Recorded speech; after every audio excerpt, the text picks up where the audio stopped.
Hello everyone, today we talk about Byzantine Italy. We're gonna make fundamentally an introduction, trying to keep it simple, kind of generalist at the limit of rarefaction, because time is not infinite. I can dedicate a couple of hours to it, but the topic is really vast, and in fact we will absolutely need to come back on it on other videos, because it really deserves. And it really deserves, not just naturally for the importance that it has, historically speaking, but also for also in here for most of of medieval history, for how overlooked it is. The topic of Byzantine Italy is not just about, in fact, important for the Byzantine Empire itself, nor for Italy in itself, depending on which perspectives you're gonna take. It really has many implication for what the history of the peninsula, the Mediterranean, and Europe, broadly speaking, would come to be historically.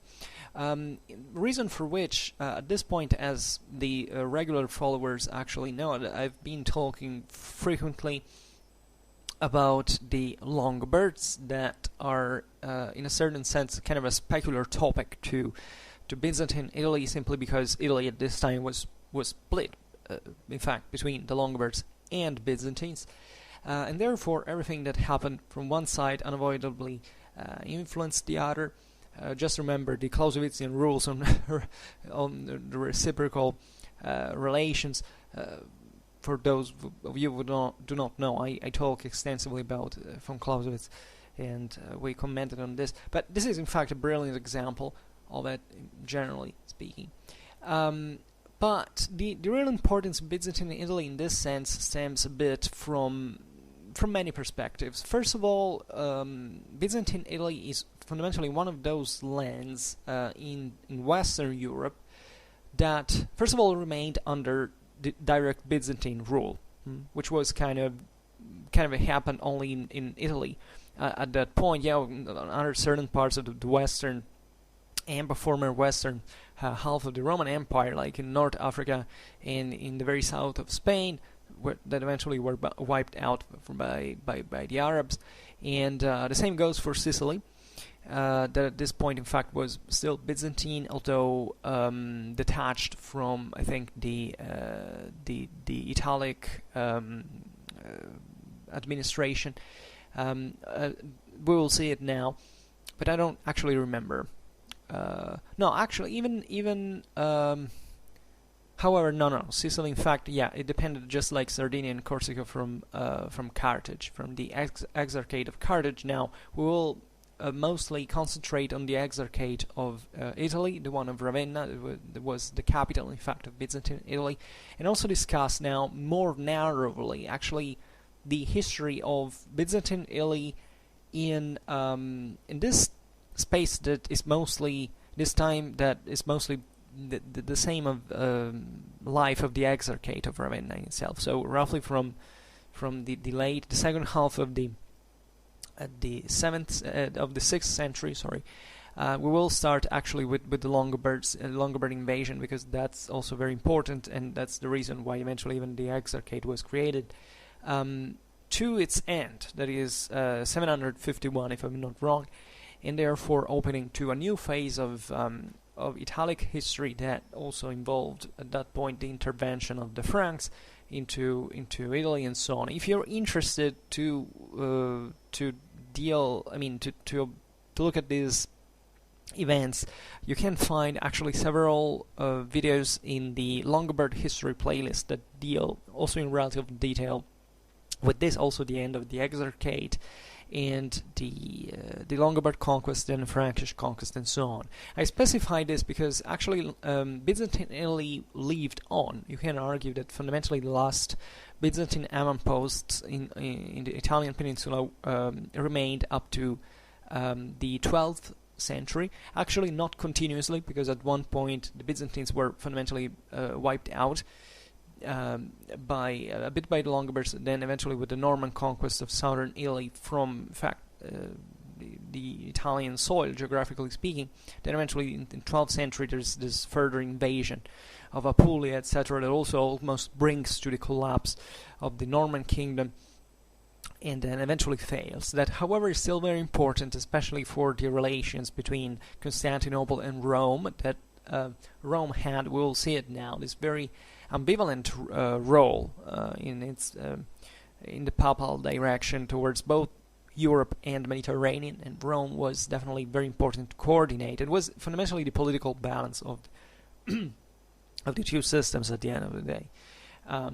But there is another general consideration you can make about Byzantine Italy, that is in fact this continuation of the Roman presence in the West continuously for centuries, from the end of the at that point of the Ostrogothic kingdom, that the Romans had remained there formally until 476, when Odoacer, as it's known, deposed the last Roman emperor. At least, there was some continuation also in northern Gaul and in Pannonia, also with the legitimate emperor Nepos in the latter.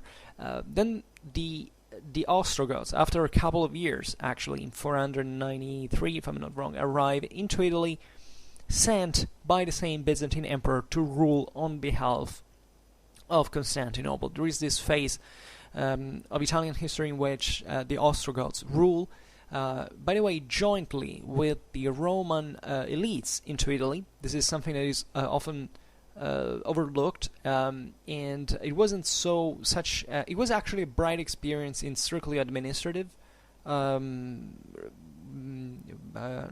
reason, from strictly administrative point of views, but it eventually was doomed to fail, in my opinion, from a political point of view, chiefly for the presence of this same senatorial elite, because the Ostrogoths actually were pretty fine at that. I mean, they were continuing their rule into Italy. The only problem for them is that they were generally, as these Germanic invaders, too few, numerically speaking. They were getting absorbed by the local population. It was pretty large. The Italian peninsula was definitely one of the most intensely populated areas in Europe, also throughout all this time of even that we will see specifically today. And the senatorial elites fundamentally called the Byzantines back into Italy because they didn't want to. They wanted to be reincorporated fundamentally into the Byzantine economical circuits and political, also political circuits, and therefore not to share with the Goths the rule of Italy. The Ostrogothic kingdom is incredibly fascinating because actually it was one of the few functional, probably the happiest example of coexistence between Germans and Romanic populations. The Goths had the representatives of the Roman Senate sitting at the Royal Council of Pavia. So there was of Ravenna, and there was actually a split between the two powers, for which the Goths effectively ruled now the army. Fundamentally, they made up the army as a warrior, as a fighting people, and then the Romans maintained the interests of the administration, and then they kept fundamentally carrying out their civil administrative functions under the Gothic rule, and that's how it was working. And this was working also mainly on the base of these large senatorial estates that in Italy, up to the Gothic War, was fought later, were still intact, and that had conditioned, in fact, heavily the political history of the Ostrogothic kingdom. So, however, moral of the story, big watershed is the Ostrogothic, the so-called Gothic War. So eventually the invasion that Justinian through Belisarius carried out of the Italian peninsula, initially actually starting from North Africa, then in Sicily, then invading the Italian mainland. And there is this dramatic war that actually could have been managed much better. Actually, the initial Belisarius campaign, aside from kind of one or maybe two, but mostly one mistake. It wasn't actually, it was a good thing. I mean, with a relatively small army, he managed to reconquer Italy from the Goths. Now, unfortunately, or depending on how you want to say it, mostly unfortunately who lived actually in those situations, there is this change at the top. Belisarius is removed from possibly because of jealousies and so on, and the Goths make their comeback from northern Italy. They reinvade basically the whole peninsula. The Byzantines lose everything, so Narses is sent there. There is this joint offensive from Dalmatia, from southern Italy, and after a terrible war that saw a lot of scorched land strategy and so on, because also the Goths now had changed kind of mindset. Initially, they had tried to resist even in open field, or manning siege machinery and even ships and so on, but they weren't kind of very good at it, at least compared to the Byzantines, and they at this point instead were way more effective. Now, effectively, Italy went destroyed in the process. So in this second phase of the Gothic War, literally the late antique political and social tissue of the peninsula was wiped out. This was a major historical event, I mean, of great historical significance, because it came to determine fundamentally how the Italian peninsula developed in the following centuries, influencing all the rest of Europe, as we know. And it's all the more interesting because Italy had been, in fact, the cradle of the Roman Empire, and it was kind of the most urbanized and Latinized land. And yet, at this point, is naturally, despite remaining Romanic in language and culture and so on, it's still brutally transformed in something very different, especially from a socio-economical point of view, and also political as a consequence. Whereas other lands of Europe kind of didn't have this. Like southern Spain, legitimately up to the Arab conquest, remained fundamentally late antique environment. Even southern Gaul, especially, maintained without basically any massive disruptive transition. It's kind of Romanized nature. In Italy things changed completely, and this is where we start, in fact, because that's what you can call, I mean, also in here, as you know, we talk about Byzantines, but when is that we stop talking about Byzantines? Fundamentally, yeah, you can start doing it by approximation, even always given that it's just a conventional term, that it doesn't mean much. But in this phase of Justinian Reconquest, because effectively after the fall of the West, there had been not any other Roman, local Roman government that had functioned in its own. Actually, Ostrogothic Italy was pretty much a Roman world still functioning. The Ostrogoths even still used the old statal armories of the empire. The Roman administration remained standing.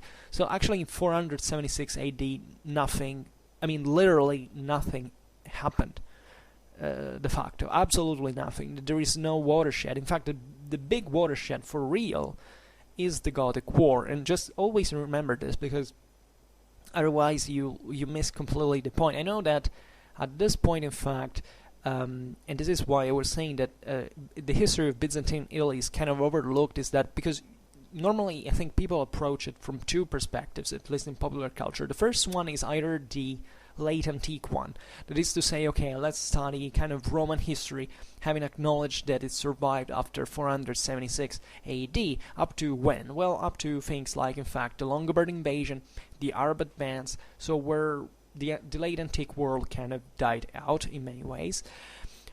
Or, so forgetting basically what the hell was happening, or from kind of continuing looking at the strictly, at this point, Constantinopolitan Byzantine perspective, that is, I mean, radically shifted towards the Eastern Mediterranean at this point, towards Constantinople as a center.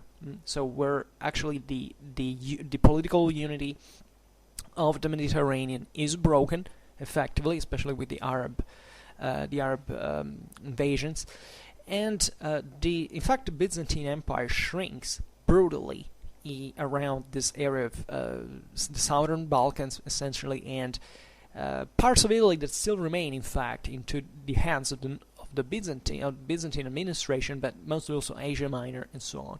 So at that point, indeed, Byzantine Italy remains a territory, fundamentally peripheral territory to the empire. So that's why the attention, especially after the fall of the Exarchate and this phase in which fundamentally the Byzantines kind of hold intermittently these areas of southern Italy, it kind of passes relatively unnoticed, because the most important thing for the empire were in fact happening elsewhere. Now the Asian, the Arab frontier was kind of the one that absorbs the most. There is also these peoples of the steppes that occupy, that pour into the Danubian plain, into the Balkans, and that start having this direct influence on the Byzantine Empire, like the Avars, the Bulgars, and so on. Eventually, the Russians from the Black Sea, and therefore the Italic perspective is kind of missing in here. And at that point, it's also very evident that Italy, albeit Byzantine by name in certain areas, is still, however, very something else. Let's say compared to the empire, it's really a peripheral area towards which, by the way, the Byzantines also have relative interest. At the time of Justinian, it kind of made sense. It was a justifiable choice, even from a strategical point of view. I discussed this extensively, because in some other videos you can find in the Byzantine history playlist, because it's been, in fact, there is this big question: was it kind of a wise thing to do or not? I actually think that by the first half of the 6th century, not knowing what would have happened, especially in terms of the environmental collapse of the Eurasian world, in terms for epidemics, for probably also kind of climate change and other factors all combined, it was kind of a good choice. For most of Byzantine history, recovering Italy was, it was not necessarily a good or bad choice. Theoretically speaking, the aim of the empire was to reconquer literally every single territory that the empire had occupied at some point. The point is rather, the option of intervention into the Italian peninsula, that most of the times was actually a very secondary objective, and sometimes it came back in the foreground. Especially, there's always this link, in fact, that connects let's say, especially the south, these Byzantine areas of Italy with Constantinople for a very long time. And there are even communities that kind of rise and develop still in the hub of the imperial system, like Venice, for instance, that belonged definitely to a Byzantine territory of the Venetian lagoons, but hadn't developed as a city, if not until relatively late, and still kind of develops more towards the east than actually the local Italian affairs. So this is also a matter of projection. It has to be understood also from a strategical point of view. It's mostly these coastal Italian cities, mostly of southern Italy, actually, that also had this kind of Hellenic legacy back in the day, because they had been Roman cities, but they also predated that. They were founded by the Hellenic colonists, etc. In some of them, actually, Greek was the first spoken language. The rest of the Italian hinterland was naturally kind of Italic, Romance speaking, but most of these cities were kind of a world on their own. They were projected on the sea. The sea at that point spoke either Greek or Arab, and usually these coastal cities were siding with the Byzantines, but not always. So also the history of those centers is very, very important and should be understood. But in fact, I would argue that the importance of Byzantine Italy is, in fact, for discontinuity for the ancient world, and also for the political and social, economical balance that Italy had throughout all its subsequent history is very, very complicated, and we're trying kind of to explain on Schwerpunkt step by step. So definitely today we will go very, very superficially into these topics. We can't really address them all well, but they're still very important to frame. Because really, the most important thing at this point is not really to open up a book and read and find the information, but rather to be able to read these informations and to understand the broader dynamics that are very often missed, because it's important more to have a systemic understanding than just knowledge of the details, because people, everybody's kind of able to learn details by heart, but another thing is to actually look at the whole picture, knowing how to assess certain things. And I believe there is a lot of misinformation on these topics as well, because in fact they're not studied, so people do not talk much about it, and a few would do kind of trying tendentially to do it on their own. So I'll try to obviously to speak up for for what concerns my opinion, but still I have, I think, some knowledge of this world that I mostly saw actually from the other side, because as many of you know, I mostly studied Lombard history at that period, but really studying Lombard history at that point is partly studying, at least in terms of political military balance, also the Byzantine side as well. So what happened at the end of the Gothic War after a couple of literally 15 years is the invasion, or the Lombard invasion. Now this is normally considered as a kind of a detrimental event for the history of the Italian peninsula. Modern historiography has drastically reevaluated this, because we know that the Lombards, after all, didn't actually destroy much. Also, because first of all, they were going to settle there, so you don't destroy territories where you're going to settle.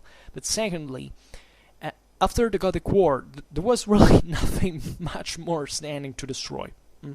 So actually, the Lombards were a very positive presence. I mean, if we take the local population, the local Italic population, it was actually they were actually preferred to the Byzantine administration, to the Byzantine government, and this is, if you read the sources, this is quite evident.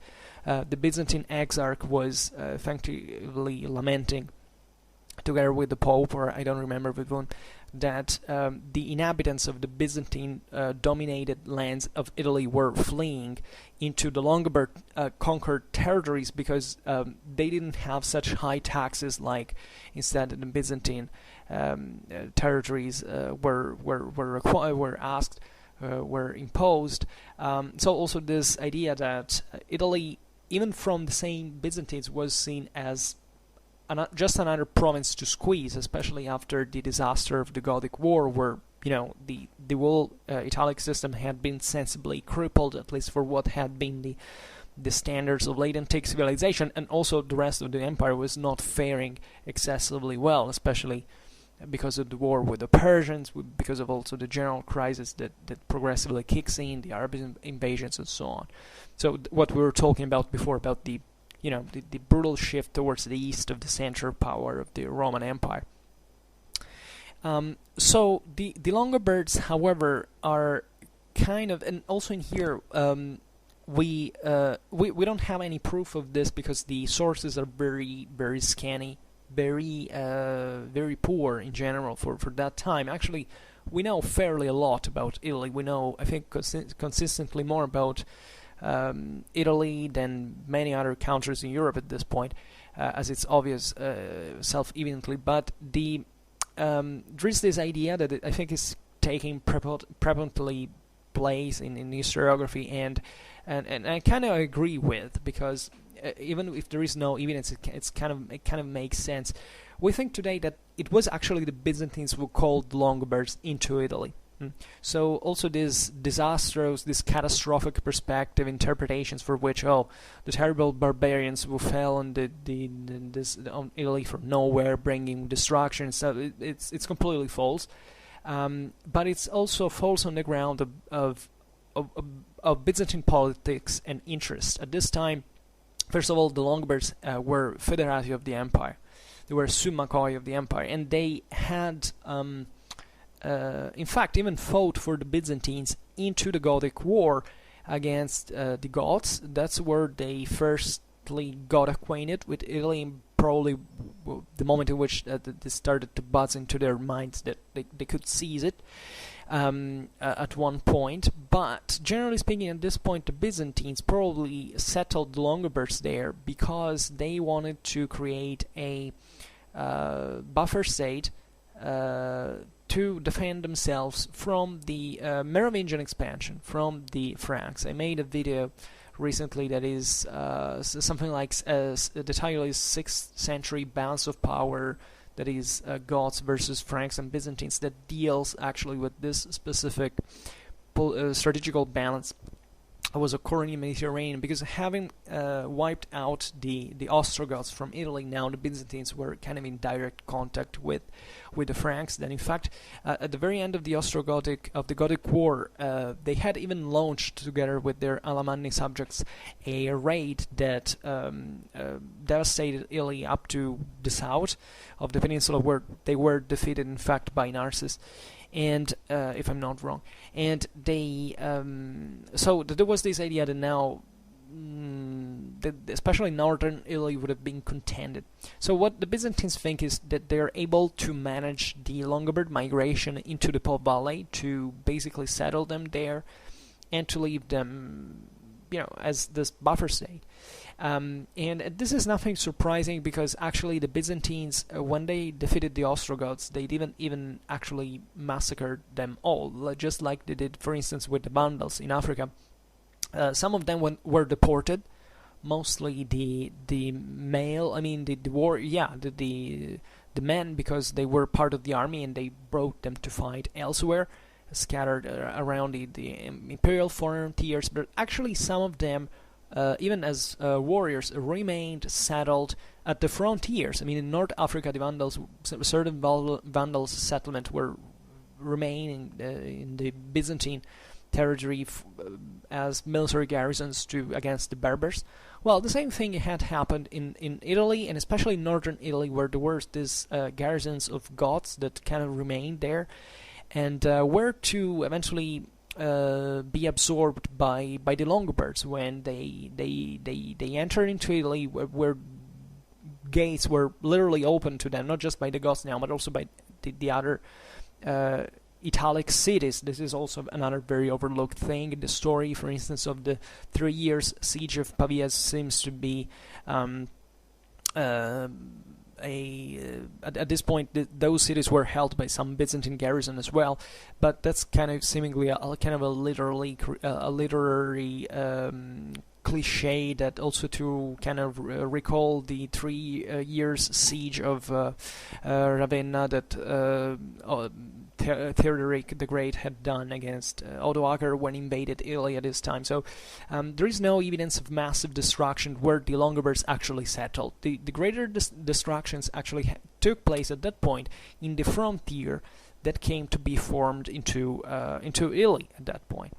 So if the Longobards at this time were very much fragmented from a political point of view. They had this leader, Albovin, that had led them into Italy, but the royal institution was pretty new for them, and it was not functional to their semi-nomadic lifestyle that they had maintained up to the moment in which they in fact migrated into Italy.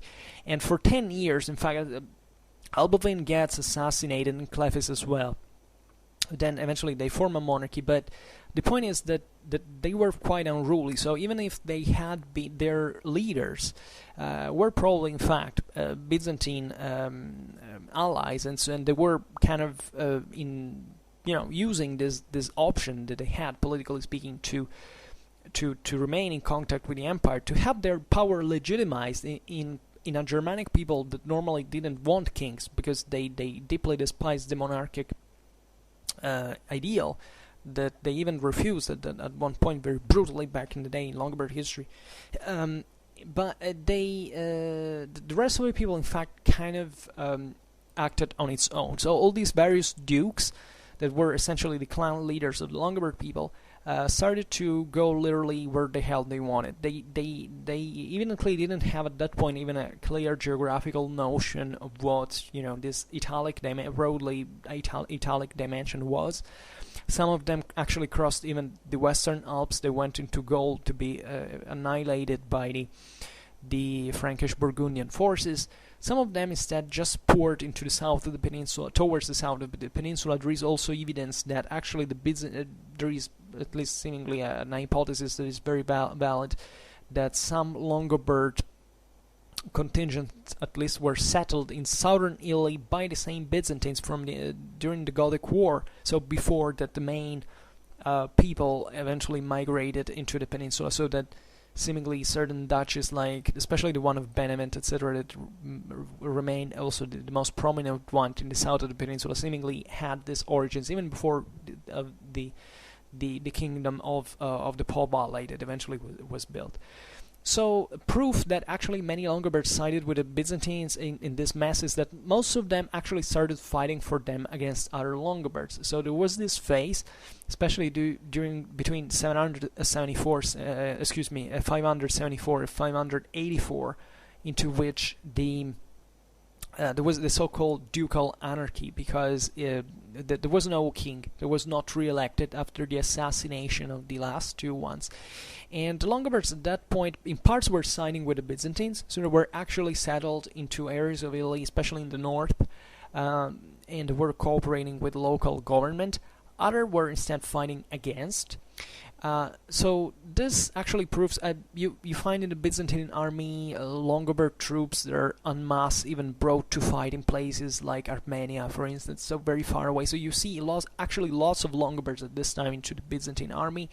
We also think that the blonde-haired peoples that is a synecdoche for defining broadly all the kind of the Germanic peoples, possibly also other ones that you find in the Strategicon, written by the pseudo Mauritius at that time, is chiefly talking about the Longobards, because legitimately at that time when the treaty was written, the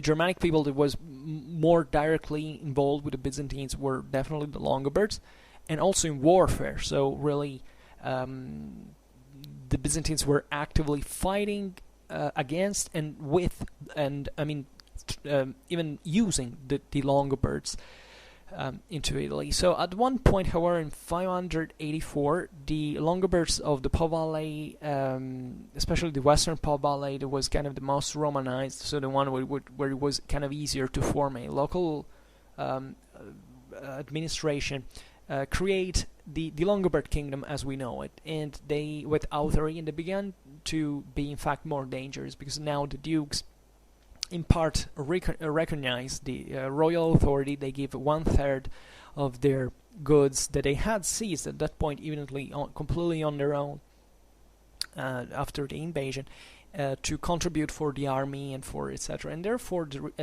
here you have fundamentally the Lombard kingdom that starts fighting against the Byzantines on a regular basis. And this is a kind of a difficult moment, because the Longobards have spread really very, very deep and wide into Italy. They have seized actually most of the hinterland. The Lombard invasion of Italy hadn't at all erased, especially in this first phase, the Byzantine presence. The empire still controlled areas like Istria, that it belonged to Italy administratively at the time. The coasts of the Venetian lagoons, from the cities of Chioggia to the one of Grado, so that this wide stripe, that there is also the Venice, I mean what would have rise to be Venice in the middle. There is the Exarchate, that is this great district that is created out of the Romagnol province, fundamentally. So this area of northeastern Italy, in very close to the center as well, that is important because it also kind of controls part of the Apennine passes. It had this corridor that connected Ravenna. It was in fact the main center of the Exarchate, and the main center of Italy at that point. Had been the ancient Roman capital at that point, back in the day. and also it had been the capital of the Ostrogothic kingdom as well. Then there was the so-called Pentapolis, so called from the Greek because it was made up of 5 cities, and that were fundamentally located along the coasts of the northern marches in central Italy. It was kind of directly annexed with the Exarchate, geographically speaking. Then there is this land stripe. There is mostly a fortified area that connects in the region of Umbria, that is in the heart of the Apennines in central Italy, that connects, in fact, the Exarchate with the Duchy of Rome. So this was a very important axis that the Byzantines actually maintained to the Longobards, because it's kind of also easy to defend, because there are all these fortresses that are scattered along the mountains, and at that time there weren't many resources also for carrying out prolonged sieges, and that's why also the Lombard conquest was kind of slow overall. But those were the rhythms of early medieval Europe actually at that point. Then there were and this was the main. This corridor kind of divided Italy in two. So the Longobards were both in the north and in the south. In the south, mostly also here in the Apennine area. Interestingly enough, this also was the area was kind of more Italic in culture, in language, etc., compared to the main coastal cities that were instead very, very tied to Constantinople, even via sea, because they were cities that were dwelling to this commercial circuit of the empire in the Mediterranean and so on. And we're talking about duchies of Naples, for instance, but there were a couple of others that eventually even went on and were to be absorbed. And then this region that would be fundamentally the hill of the boot that remained very strongly. Even in medieval times, it was kind of re-Hellenized, linguistically speaking. So this is in fact one region in Italy in which there is still a community still speaking Greek, that however is kind of medieval Greek. It doesn't have to do with the original Greek presence. Then Calabria, that at this time was actually known as Brutium, because that was the ancient name. Eventually, the change into Calabria came from another name that defined another land. Actually, it was in fact in Apulia. It was known as Calabria, in fact, in the Byzantine administration. And also outside of Italy, administratively speaking, Sicily, because Sicily was historically not part of, even if you look at the Roman times, it was a province. It was not a Roman. It wasn't part of Roman Italy. And although and I think that Sicily, if I'm not wrong, it wasn't. However, I said it before. I don't think it was depending from the Exarchate of Carthage, but actually no, actually yeah, this is it. Basically, Sicily formed kind of another administrative separate government. So this is important to remember, because Italy was one thing, Sicily another. Sicily was very fertile, very important also to logistically speaking for Rome. At this point, also the popes had a lot of interest in a lot of estates still saved into Sicily. Sicily had not been invaded by the Longobards, so it was kind of this land that was relatively defensible, because the Longobards weren't kind of a maritime power at all, so they didn't have the means to reach Sicily. That was a very important strategic ground, very fertile for supplies and so on. And Sardinia and Corsica, that however remained detached, and as we remember, they depended on the Exarchate of Carthage, so they were fundamentally ruled from Africa, not from Italy. So there were also other lands, mostly scattered along the coasts, that were Byzantine, and progressively the Longobards came to annex some of them. What is interesting is that these acquisitions actually happened very independently, duchy for duchy, because at this time, the Longobards formed the kingdom in the north, but there is still, for instance, the southern duchies that are pretty much autonomous, and they start kind of expanding against the Byzantine territory on their own. However, the other major acquisition, Longobard conquest of the Byzantine lands would happen in 640, where also the land of Liguria, that up to that time had remained in Byzantine hands, gets conquered. It's the king of Rothari that seizes it, takes Genoa and razes its walls to the ground, and incorporates it to the kingdom, to eventually keeping expanding into Tuscany mostly. This is important because if you look at it on a map, you realize now the maps that I've found here are kind of relatively, I mean, they're not bad, but they're not excessively detailed, and they do not give you a kind of a clear idea. Well, actually, there is a particularly detailed one that still, however, doesn't show you well the progressivity fundamentally of these of the Longobard conquests. But let's say that the Longobards went bit by bit, and they did, first of all, initially, because as we have seen, they lacked cohesion. So their main problem, if they had, the Longobards were quite large people for the time of the migration era, and if they had been politically cohesed, they might have literally swept away the Byzantine presence from Italy from the very first years. I mean, this is kind of a very this is acknowledged. The Byzantines didn't have even a mobile army to defend Italy, so there was literally no army. They were kind of just local militias and garrisons.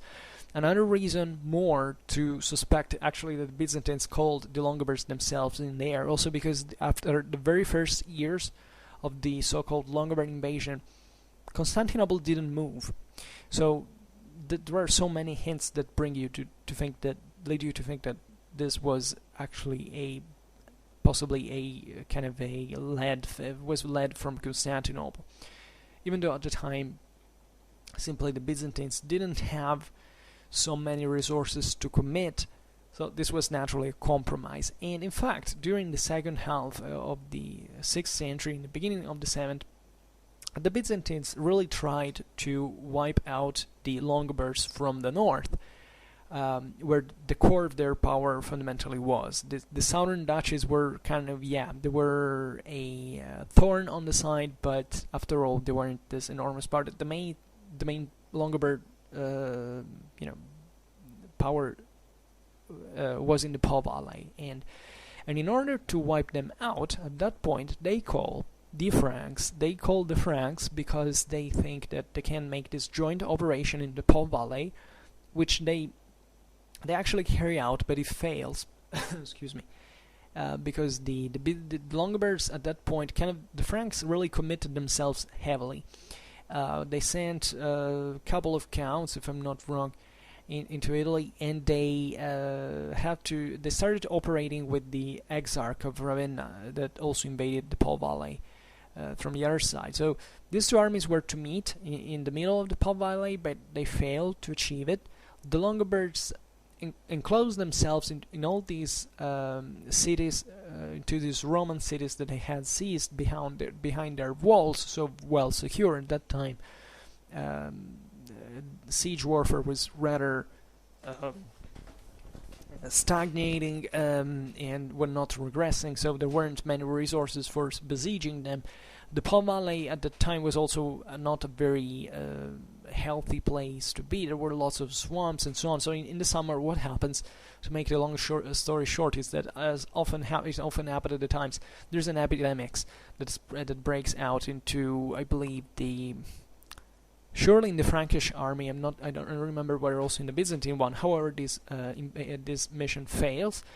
This expedition fails. There is, I think, a second attempt at a certain point. Then eventually, especially under the kingdom of Rothari. There is major. The Longobards pass on the offensive. They defeat the Byzantines on the Skolterna stream, and it was a pretty bloody battle. Seemingly, lots of Romans died, but also the Longobards didn't went much further. So probably they also suffered lots of casualties. But this, however, basically makes the Byzantines, give up most of their offensive intentions, and the Longobards seize Liguria as well. That, as we were recalling back, so we can say that the local the local Byzantine government from this point onwards pass on the defensive. So they leave the Longobards the initiative in managing the internal balance of strategical balance of Italy, and the Byzantines actually carry out only under Constans II in the mid 7th century this invasion, this campaign actually, with the same emperor invades Italy, tries to besiege Benevent, failing. There's all the beautiful explanation, the story of Paul the Deacon that tells about the siege, the problem. That reveals, in fact, that a peripheral center of the kingdom, a Lombard kingdom like Benevent, could exist as well on their own against the imperial armies. Constans goes to Rome, and he basically just lose the city, even though it was meant to be obviously still a Byzantine possession, but the popes and the Byzantines didn't quite like very much. Eventually to be killed into Sicily, where he went to fight the Arabs that now were in the Mediterranean major threat, and the expedition was meant mostly to control, to direct the military operations from Sicily against the Saracen piracy and so on. And after that, there is in fact no other, at least up to the point we're standing now, so after the mid 8th century and beyond, any major Byzantine offensive into Italy. And this is the moment in which, in fact, the Byzantine territories are unavoidably getting eroded step by step by the Longobards that gradually advance into this. Regarding the devastations that we're talking about before, actually, if you look at the warfare that ensued, in these frontiers, because most of Italy now had become a frontier, given the very disordered way the Longobards had settled along the peninsula. It's also very geographically complex, so it had followed a logic of some sort. But this kind of complicated the thing. Italy is a terrible battleground for every army that has ever gone there in history, and the devastations, the Longobards devastated Italy for some reason, they're actually false. The greater devastations actually occurred into these frontier areas that were either planned, like razing to the ground certain walls because they didn't want maybe for the Byzantines to retake that city and having it walled, or raids into Byzantine territory. But if you look at the history of Lombard Italy from the other side, things were actually working pretty fine for the time, for the standards. We already told with that story that actually certain Italic population was under the Byzantine government flees into Lombard territory because it doesn't want to pay the taxes that the Byzantines impose on them. By the way, Sicily at this time was directly administered by Constantinople, just to making you understand how important it was, strategically speaking, for the whole empire, because it was kind of, now that the Arabs had seized places like Egypt, Syria, and Palestine, the major agricultural land, the most fertile lands of the empire had been lost. So now Sicily was legitimately, together with some few other areas, the granary. At that point, I don't know much about it, whether where Sicilian grain was exported, but it was definitely a very wealthy place where you could, at that point the main problem was to have manpower for the army and feeding it. So that was the agricultural resources were mostly meant for, because at this time the main problem really is having an army, because there are literally no people to hire.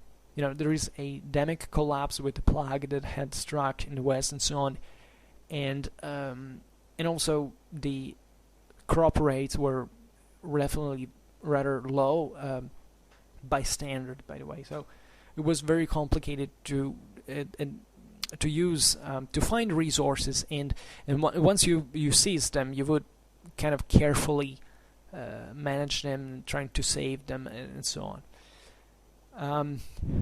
So all the rest of the properly Italic territories, so the ones that are in the Italian peninsula, are instead ruled administratively by the Exarch of Ravenna. This seemingly happened, I think, after the reforms that had been wanted by the Emperor Mauritius.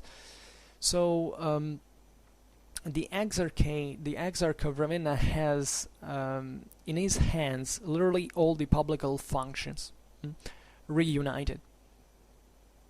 So basically, both the civil and military affairs of Italy were in his hands. So it was very powerful. Ravenna, as we were saying, had been the previous Western Roman capital. So it had also this tradition of administrative tradition of a political center. There was also the local council that had ruled, etc. This is particularly important because, interestingly enough, the Roman Senate, especially up to the Gothic War, had kind of kept working. Interestingly enough, so Ravenna had been created as a court, also to detach itself a little bit, like it had been for Constantinople at the very beginning in its foundation, from the influence of the Roman senators that were the holders of these major private estates, these latifundia that made them a sort of a kind of a reactionary force in many ways. The Byzantines at this time, especially given the political culture that they had developed from Constantinople, from Constantinian times, were much more kind of pragmatic. I mean, at this point there were many cultural differences aside from the same language, because legitimately, Italy was a Latin country, Constantinople was mostly a kind of Hellenic, Greek-dominated area, as you want to call it. But there were also, in fact, local interests. I mean, the Roman senators had kind of they never fully liked the Byzantines themselves, but they just hoped that they could keep enjoying the benefits of a decentered position that could preserve their power, but not make them subjected to Constantinople more than much. They felt that they were the true heirs, also culturally speaking, than the Roman Empire. And if you really look at it, culturally speaking, the Constantinopolitan world had become a much less. There was more meritocracy, and therefore there were new elites that were created, coming from the middle classes, that were very, very different from the Roman, the Latin ones, that were instead really the old senatorial families that had this very different culture. They were much more educated, by the way, until they existed. And what happened in all this phase between the Gothic War and the Lombard invasion is that the senatorial elites are brutally shattered, and fundamentally they decline very rapidly. During the Gothic War and during the Lombard invasion, many of these senators had actually fled from Italy to Constantinople, where they were to remain in part. and they the socio-economical face of Italy had dramatically changed. Even though in Byzantine Italy, kind of the essential formulas of the late antique world were still intact. So these main features were usually the preponderant role of cities. The Roman Empire had been an empire of cities. Doesn't matter if the majority of the population in the empire had always lived into the countryside, but the city was kind of the connection point, even the strategic center, the military, political and military center, etc. And this cities, Italy had maintained, in fact, legitimately some of the largest cities, not just of the empire, but of the West, cities like also that had been conquered now by the Longobards, like Milan, like Verona, like there were many actually, like Cremona, Placentia, etc. were pretty big. Even Pavia, that was now the capital of the Longobards. Byzantine Italy had definitely centers like Rome. There was the largest city in the West. Constantinople was just a few hectares larger than Rome, extensionally speaking, but Ravenna as well, the Naples, there were quite big cities in there, and some of them in fact had remained even structurally relatively intact. I mean, the Gothic War had hit hard even the same Italian cities. But, as you know, we talked extensively about this on Schwerpunkt, about the urban continuity that exists in Southern Europe way more than in Central and Northern Europe, where cities kind of declined, and also had been relatively smaller. But here, and even in Lombard Italy, the cities remain truly the center of politics, the center of power. It's not like in other places like in Francia, for instance, where you have that, cities are very important even there, especially in Gaul, because Gaul had been intensely urbanized back in the day. The same Celt cities are kind of sort of proto-urbanization on their own, over which the Romans eventually built. But the center of power effectively was the countryside. Even the same Merovingian kings at this time kind of lived in these large mansions in the countryside. They were always very close to cities that were quite important, like Paris, like Rheims, like Orléans, etc. But Tours, etc. But they were still, it was a more largely agrarian world than the Italian peninsula were, for many reasons actually. Both definitely the ancient, more intensive urbanization from Roman times, but also the same geographical structure, because Italy has a very few plains and a large population, because the soil is fertile, the weather is mild, so you have fundamentally great endemic concentration still today. I think it's in Europe it's the highest. It still has as a country the highest endemic concentration for these very reasons, and therefore the city had remained always the center also of coordination of the countryside. The Italian countryside at this time was constantly connected with the city. It's not like in other countries of Europe where you find legitimately a ward of the forest that kind of lives detached even from the cities, whether there are or not. Here, there is a much greater continuity in spite of the collapse of and this is valid also for many other points. Italy keeps maintaining the highest wealth of the world per capita at this time, and the Longobards even help in this, because paradoxically Longobards in this sense were much more egalitarian. They occupied a land where the senatorial elites had been wiped out, so all these huge latifundia were in a way or another redistributed, either initially among the Longobards, but fundamentally, I think since the very first beginning, among also the rest of the population simply took it, because the Longobards were simply not enough, endemically speaking, to work them. So basically the Italic populations in the Lombard parts, in the Lombard kingdom, kind of adopted and embraced very eagerly the egalitarian model proposed by the Germanic society that the Longobards had exported into Italy.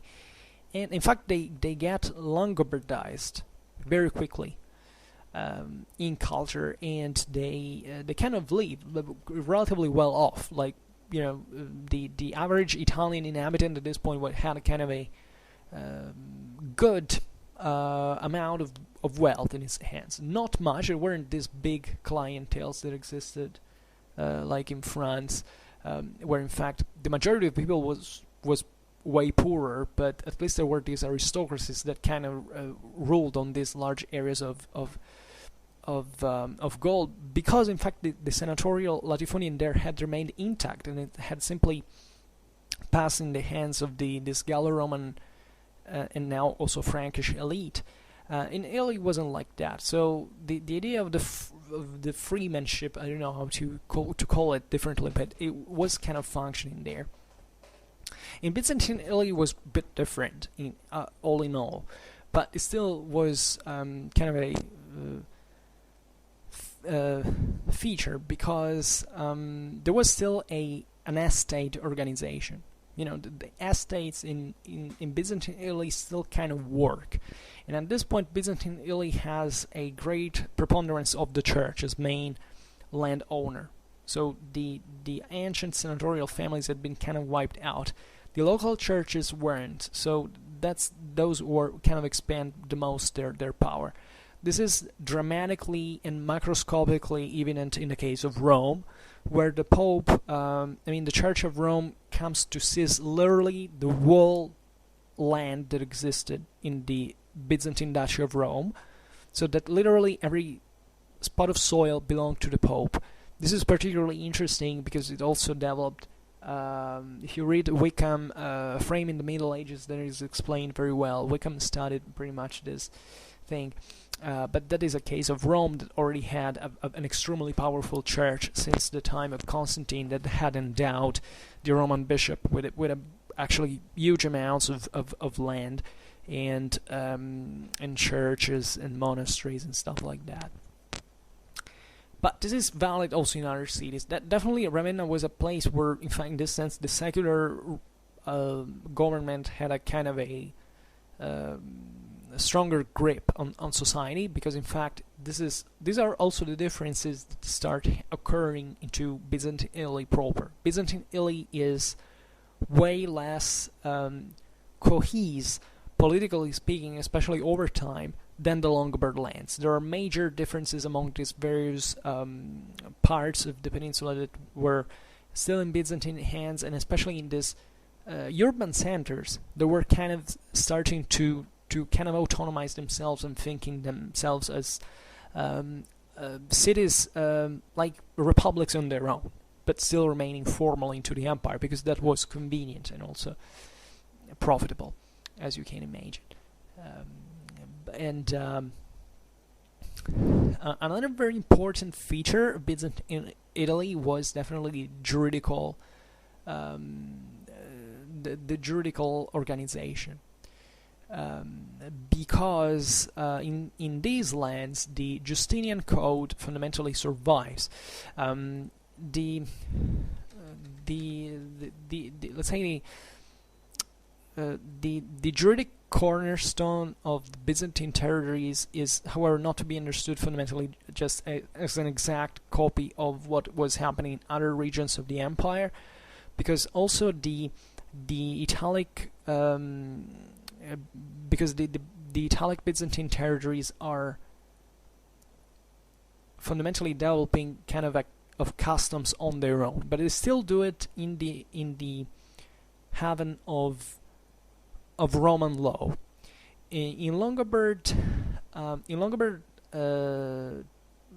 territory, there was in fact the Lombard law. There was the law was a Germanic law, was very different.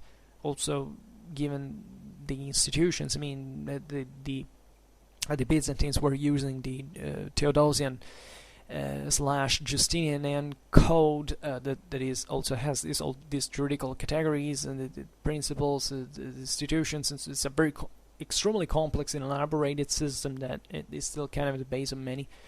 In fact, civil law, juridical systems, but the Longobards kind of made a sort of list of laws, but nevertheless it was very effective. And in fact, the Edict of Rotary, it was in fact the Longobard law, when it was written down from the ancient tribal juridical traditions that now, however, in 2 or 3 generations in Italy had transformed and adapted to local society, were way more effective in practice than the Roman law to govern what Italy was at that time. And in fact, the Edict of Rotary eventually took over even the kind of the areas of the Byzantine land, and the same Byzantine lands, the Roman law that gets modified as a juridical custom. And the juridical custom is actually much more simplified, and I don't think we even know much about it, because at a certain point we know that actually in the whole Italy, the Justinian Code as a book, I mean, as a text, gets lost by the 7th century. I mean, we actually lost track. Naturally, certain manuscripts definitely circulated, but we know that they weren't read. They weren't known, because the local communities now started functioning in very different ways, legally speaking, that were much more practical, if you want, much more primitive, but still much more effective. So when you compare this system saying, oh well, this was kind of worse, so it was this was bad and it didn't work, it was kind of backwards. No, because you have always to contextualize that and see how effective such laws were in daily life. And we know that the Longobard Edict had an immense fortune that eventually took over during the centuries, also in the rest of Italy, also the formerly Byzantine-dominated one, and it actually triggered in itself, from the Longobardist jurists in the 11th century, the recovery of the Roman law as a completion of those lacunas fundamentally that were left now in the society, that by from the Lombard law, that now in a society that by the 11th century was transforming itself in something very different, becoming more complex, and therefore needed a more complex juridical system similar to the one the Roman was. But at that time there was now also the feudal law. So many things had changed. But just for saying how long-living the Longobard Code really was and how effective it was. Then there is in Byzantine Italy naturally this general survival of the Roman legacy that was naturally very, very ideal, because what is the Roman legacy practically? Already in the late Empire, very few people knew who, I don't know, Cicero or Scipio had been back in the day. I mean, the society was very, very different the way we imagine it. So by the 7th century, the 8th century, now the Roman legacy was mostly tied to either these juridical customs, because the ethnical discriminants at this point were chiefly juridical all over Europe. That was what really made the difference. In fact, the Longobard Edict contemplates as well the existence of certain individuals who could still keep using the Roman law.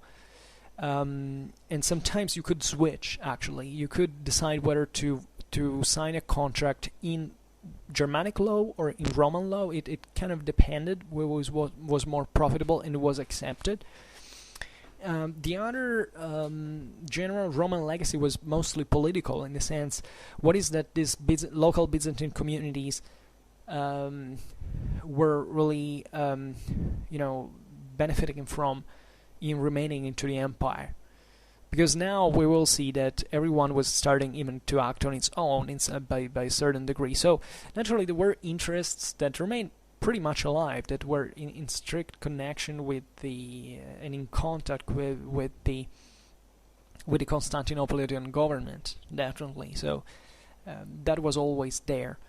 But at that point, it was still based on the local needs, the local contingencies, and it was a political gaming that involved now prominently so different actors. The Exarch and the Pope, for instance, were now fundamentally on equal ground. Also in terms of political power, they could do very different things. Naturally, the Longobards were always in the middle, but there were also other peoples that kind of influenced both the Longobards were in contact with the Bulgars, with the Avars, so all peoples that had some sort of influence on the empire. And what didn't complicate much the thing was that the Longobards, however, most of this time remained actually a terrestrial power, so they didn't get themselves more than much involved into the Mediterranean, into a Mediterranean perspective, not until the very end of the kingdom, but they didn't. So socially speaking, however, as we were saying, there were very meaningful changes, because we have seen that the major social actor, we can say, of the late antique society had been the senators with their estates. Now these were consistently declining, because and they were substituted in their power by the local functionaries that were sent from Constantinople, the mercenaries, because now Italy, as we were saying, had become a militarized land. Most of these Byzantine territories were at war with the Longobards. There were kind of continuous warfare or intermittent warfare, and these were kind of very militarized lands. So there were many mercenaries that Constantinople had hired, and there was naturally also local participation, because there were things like city militias and stuff. Even Rome, originally speaking, had the so-called Militia Romanorum that was meant to be fundamentally the militia of the Romans, and that had in fact progressively substituted the Byzantine proper, the imperial military detachments that were stationed in Rome originally, and that by the 7th century kind of are lost in the sources. We don't find them anymore. In that case, the Pope was also, aside from the local Roman aristocracy that had its own retinues and so on, but there were also the various scholae that were fundamentally these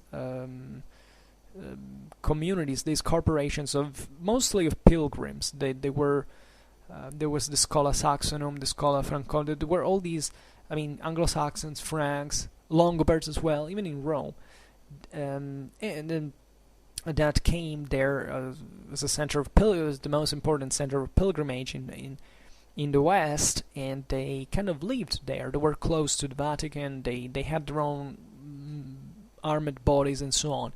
Albeit Rome always had a consistent Eastern community as well, of Greek or even Eastern origin, mostly Syrians, especially after the Iconoclasm, when lots of Christian Orthodox Christian refugees from the Byzantine Empire actually fled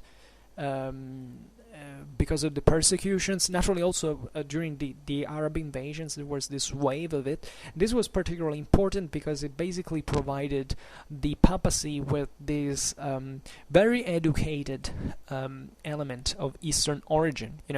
The East had, the Byzantine East had the major schools of thought, of law, etc., and the major ecclesiastical schools as well.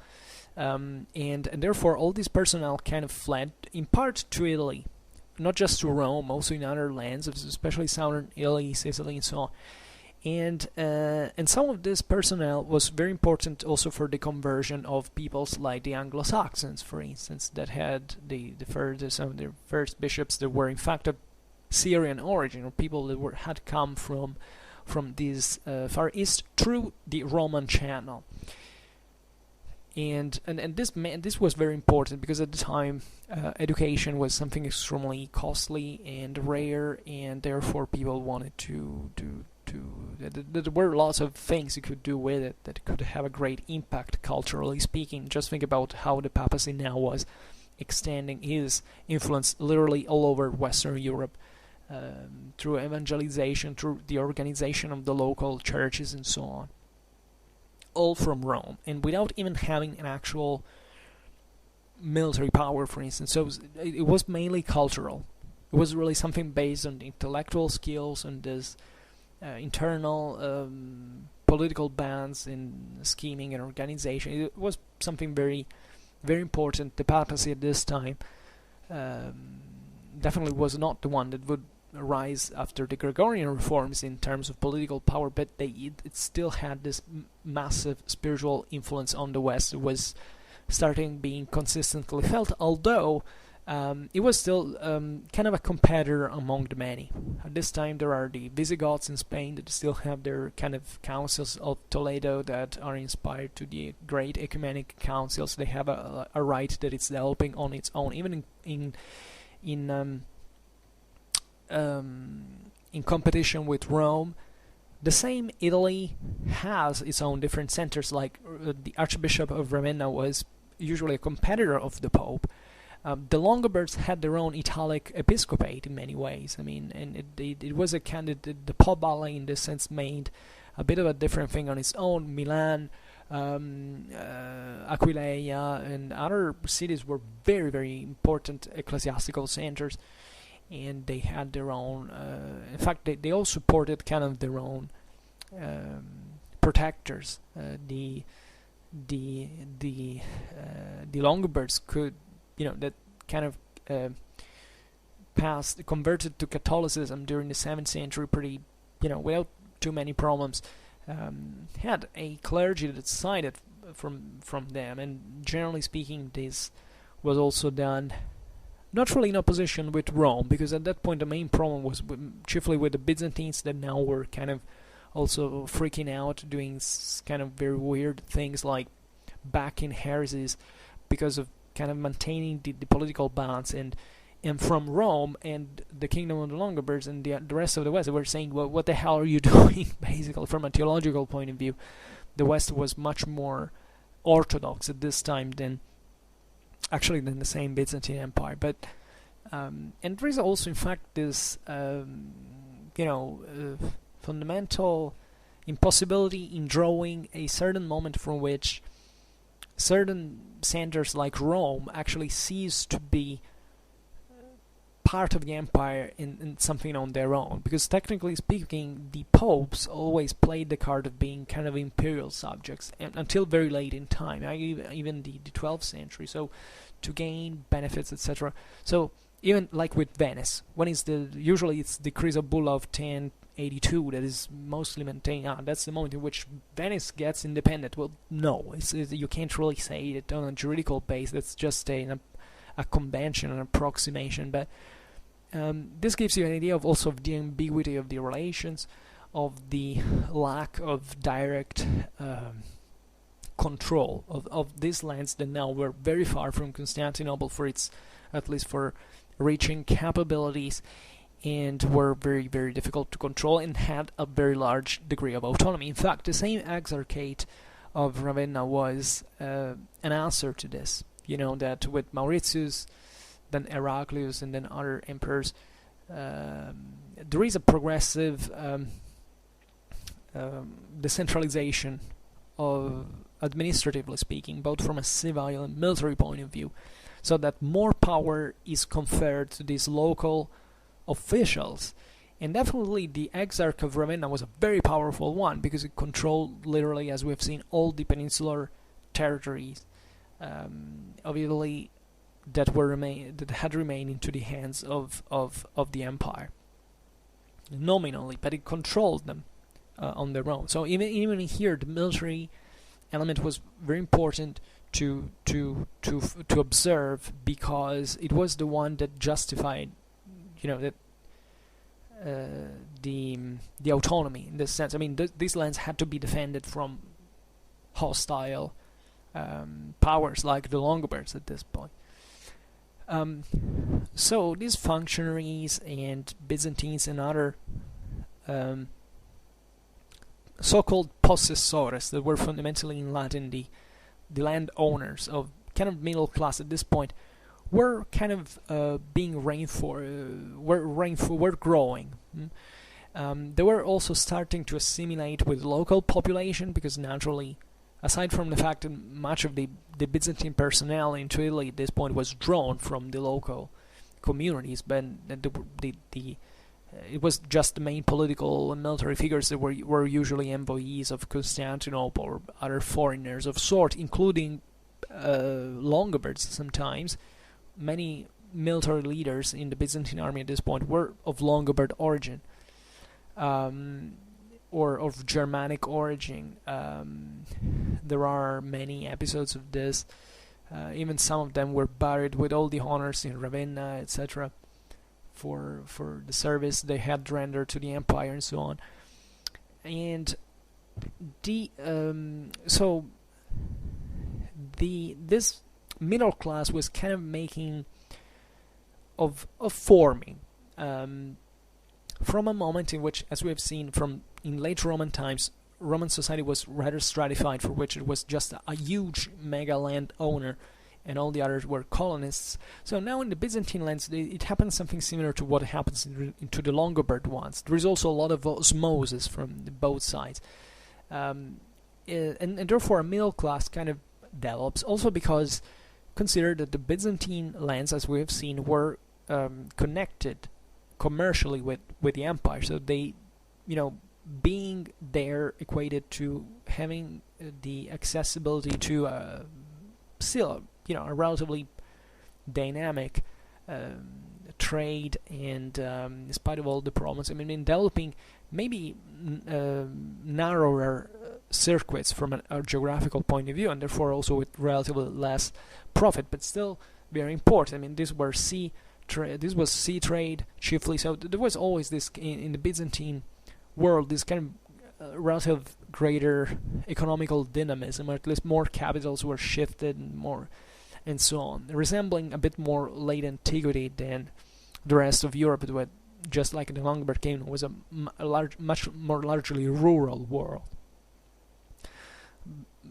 By brutal approximation, we can draw this line between Lombard Italy and Byzantine Italy, saying that the Lombard part was much more rural, also because it was mostly the hinterland, while the Byzantine side was kind of more dynamic, more urbanized, with more active markets, more money circulating as well, more currency. But also in here the differences were relatively low, because it was still the same land. It's not that these two governments gave rise to two drastically different worlds. Absolutely not. The standards were pretty much even, actually, this time all over. Now, I believe the major discriminant can be Northern and Southern Europe rather than these lands in here. But still, there are important differences to highlight, to just give you the idea of their characteristics. There was some of a bureaucratic class as well that found employment in the administration, in the imperial militia as well, and there was this general fragmentation also because of this reason, given that the autonomy that was given from Constantinople was fundamentally extended at all the echelons of this hierarchy. The same Byzantine Italy didn't remain a compact thing, but let's say that the various chunks of it, they were also separated, as we've seen, geographically speaking, because there were the Longobards in the middle most of the times, kind of started developing their own autonomy. You can't make this parallelism between, it's as if, think of the Byzantine Empire as a wall, and also in here it's relatively fragmented, therefore the Constantinople gave more autonomy to entities like the Exarchate. Now, if you look from the perspective of the Exarchate at a smaller scale, you see that, the Exarch controlled this major, had the direct control in this major district of Ravenna, that was the Exarchate proper in and then theoretically it had to rule over also the rest of peninsular Italy, but it couldn't reach all of these territories. Rome grew very fastly autonomous with the popes and so on. Other centers also, especially the major cities on the Mediterranean coast, were fastly developing, even with kind of initiatives on their own. And they were simply difficult to connect. I mean, think about the connections at this and the communications at this time. They naturally existed, but when it took to, shift an army into the mid of Italy at this point was pretty much complicated. So this is also why the strategical, the political and strategical dynamics necessarily brought to a further decentralization and fragmentation and autonomization, in fact, of the local communities, because there was no other way to make it work after all. Excuse me, I drink a little bit.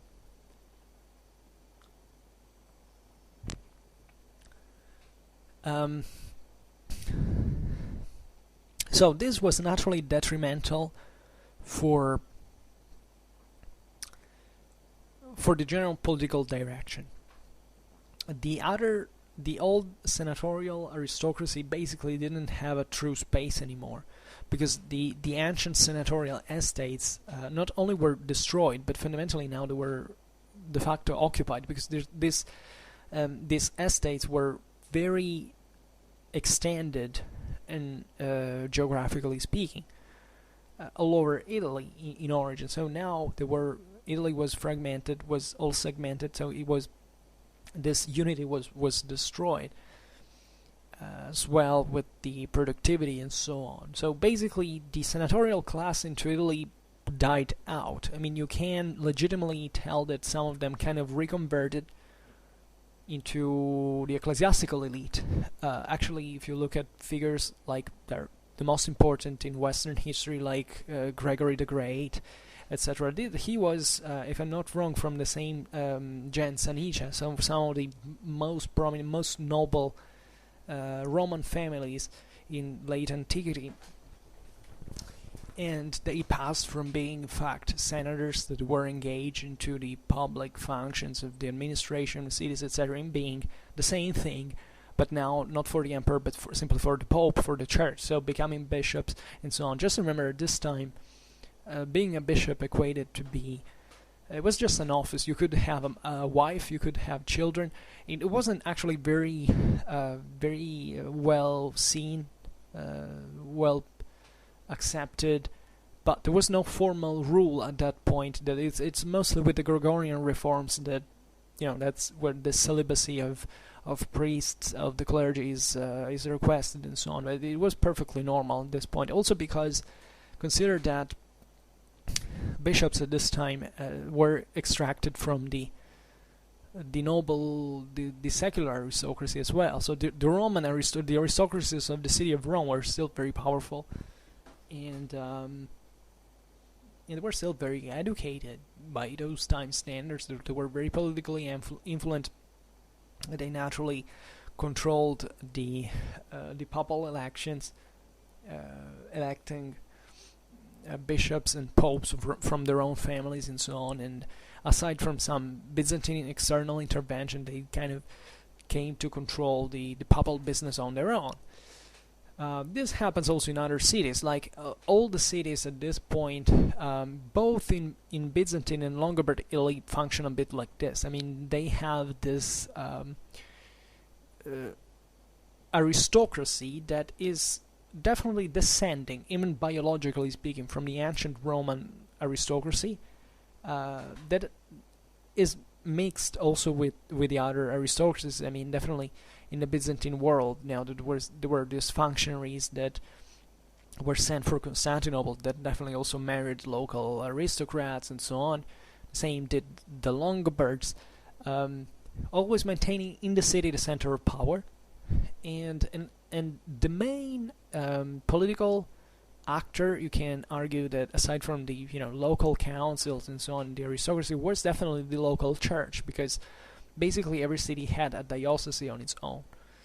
And this diocese was usually very richly endowed, and it had a great weight, politically speaking. In fact, bishops came to be kind of the most influential figures in here. The most of the times, at least. So naturally this varied and differed, because Lombard Italy was in one way, the Exarchate and the most directly Byzantine controlled lands were in one way, Rome was still in a different way, Sicily was a kind of also a thing on its own, so every land had its own tendencies. Some were similar, some were the same, naturally, some others were kind of differing, but still this brought to a complex of fragmentation. The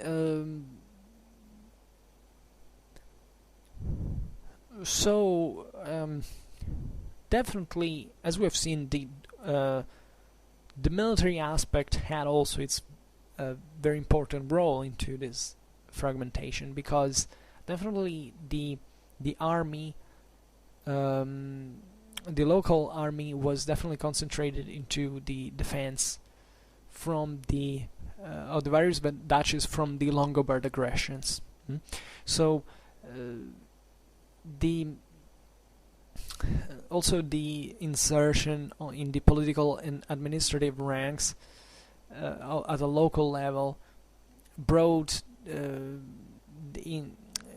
triggering into the local populations this strong sense of belonging, of identity, that kind of started differentiating itself on a provincial scale, on a regional scale. So this in turn stimulated very important autonomistic pushes that brought to a greater dynamism also in the political and military action.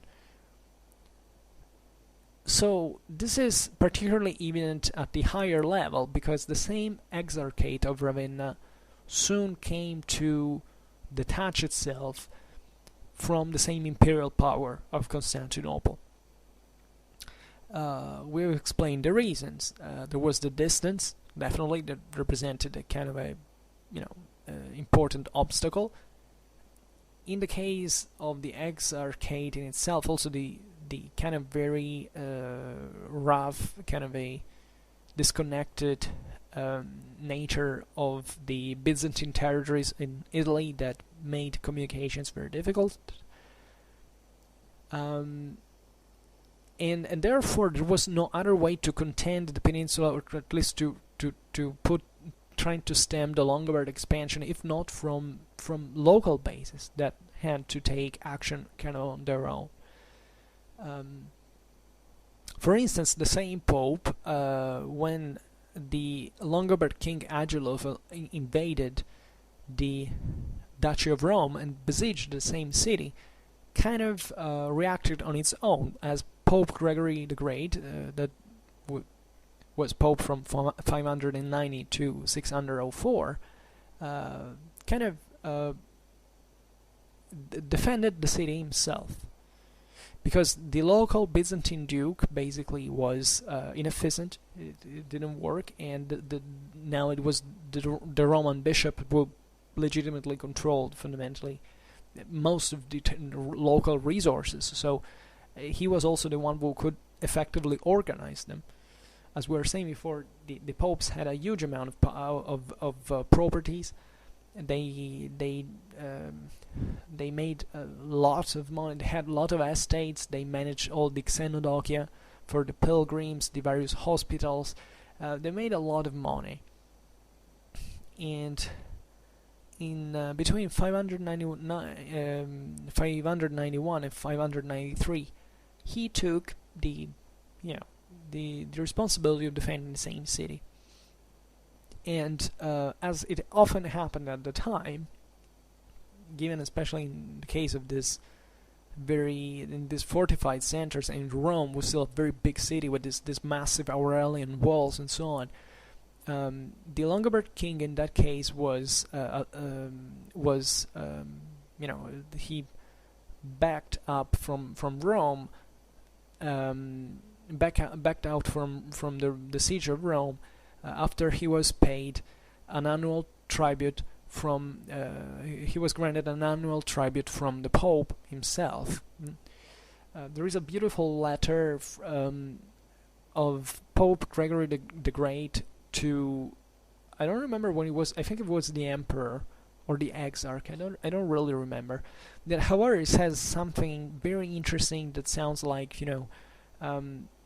because at this time the Pope was constantly quarreling with the Exarch and the Emperor in many ways, and he basically told them something that sounds like, remember that if I want, I mean, me the Pope, I can get rid of the Longobards immediately, and I don't do it just because you're kind of busting my I mean something like that. I mean, obviously it wasn't the meaning, it was badly paraphrased, but fundamentally it was saying that the papacy at that time was kind of the balance of the Italian powers at that time between the Longobards, the Exarch, the Empire, etc. And that therefore had a very large autonomy on its own. And Gregory the Great is a gigantic figure in Western history, and he was an extraordinary. I made a video on him that is Gregory the Great and the conversion of the Anglo-Saxons, in which I also talk quite extensively more about the figure of Gregory. It was an enormous personality for that time. It makes you understand how these individuals, these characters, were perfectly aware of their role and knew how to take the matters in their own hands, etc. By the way, Gregory the Great also made the same Agilulf eventually agreeing with, and kind of becoming friend with the Longobards at one point. Also, the Longobard queen, the Bavarian Theodolinda, now was Catholic, differently from Agilulf, who was Arian. But Agilulf at this point also kind of agreed to have his son baptized under the Catholic rite, and he also allowed Saint Columba to found monasteries in his own land. So there is also this kind of reapproaching of kind of coming closer of the Longobards with the Pope. And in fact, if you really look at their history, it's not that the Longobards were so aggressive towards Rome after all. I mean, the siege of Agilulf is kind of the most famous, then aside from the one of Isolf at the very end. But in fact, it's not till the very end of the Longobard kingdom that the Longobards had this kind of aggressive need to seize Rome. Because, by the way, they were at that time were even perfect Catholics, and all they wanted was to control the papacy, just like the Franks and the Ottonians would have done eventually. So also this distorted picture of the Longobards just as heretics or pagans is completely unhistorical, at least by the mid of the 7th century. And even as Arians, they objectively didn't persecute anyone. I mean, there is no single evidence of Arian persecution in Italy under the Longobard rule. On the contrary, in this, Agilulf specifically was very supportive of Rome against the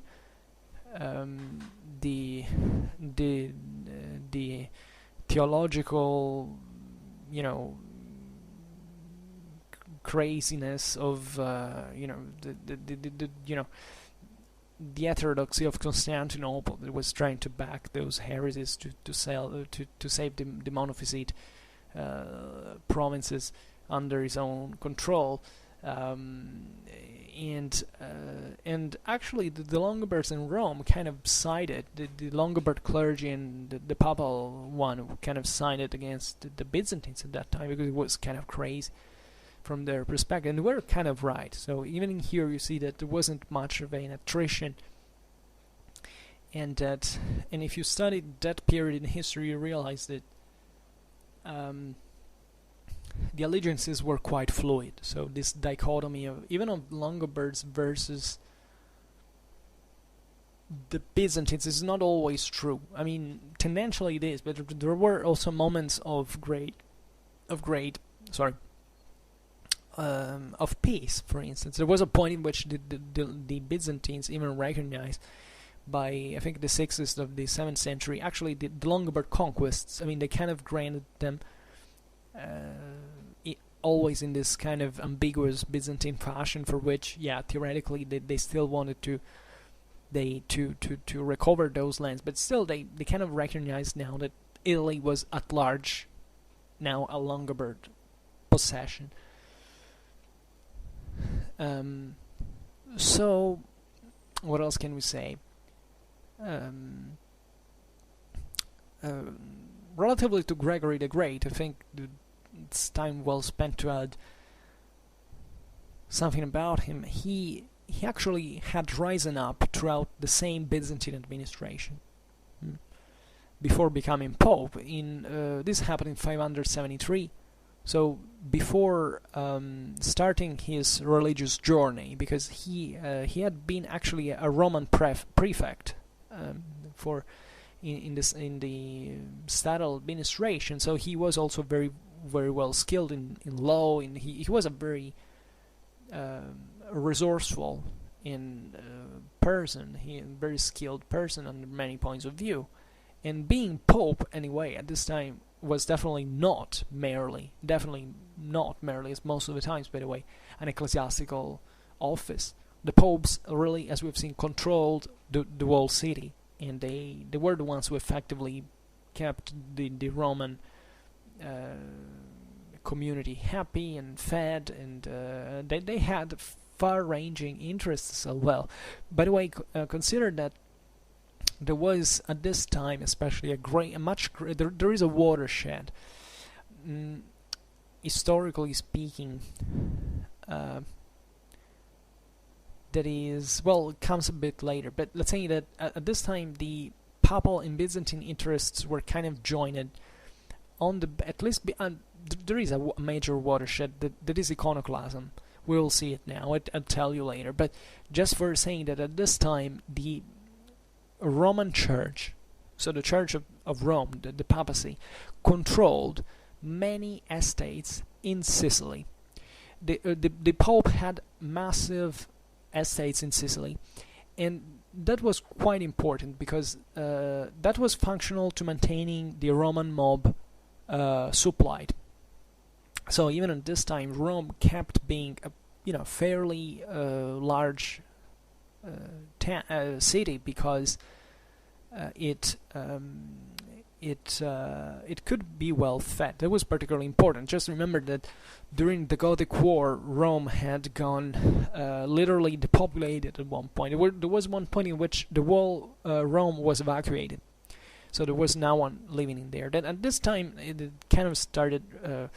And the control of Sicily in Byzantine hands was very important in this sense, also to direct the Roman political action, because eventually when the Arabs conquered Sicily in between the 9th and the 10th century, at that point the popes kind of remained cut off of this main contact with the Mediterranean, etc. So they redirected their political action more specifically from on the base of their central Italian domains. And also Iconoclasm, as we will see now, had this very important role in dictating this balance, because several papal possessions were seized by the Byzantine emperor on that occasion, the very wealthy monasteries and so on.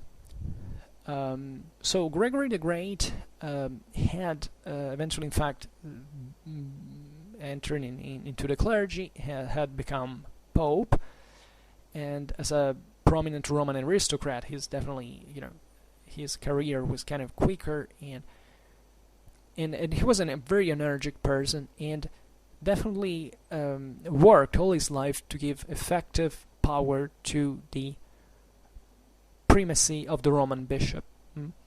So his great vision that effectively functioned and changed the face of Europe and of the world forever conferred a more, let's say, a unitary profile to Western Christianity.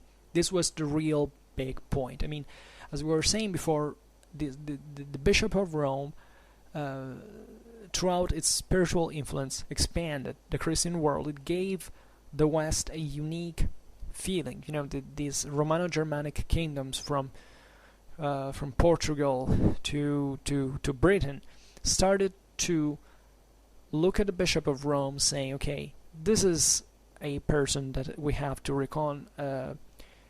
And definitely in Spain, this was, I told you before how the situation was in terms of competition between the various episcopal seats, but still it was very important because it started directing the papal influence over lands that were not part of the Byzantine Empire. This is not to be given for granted.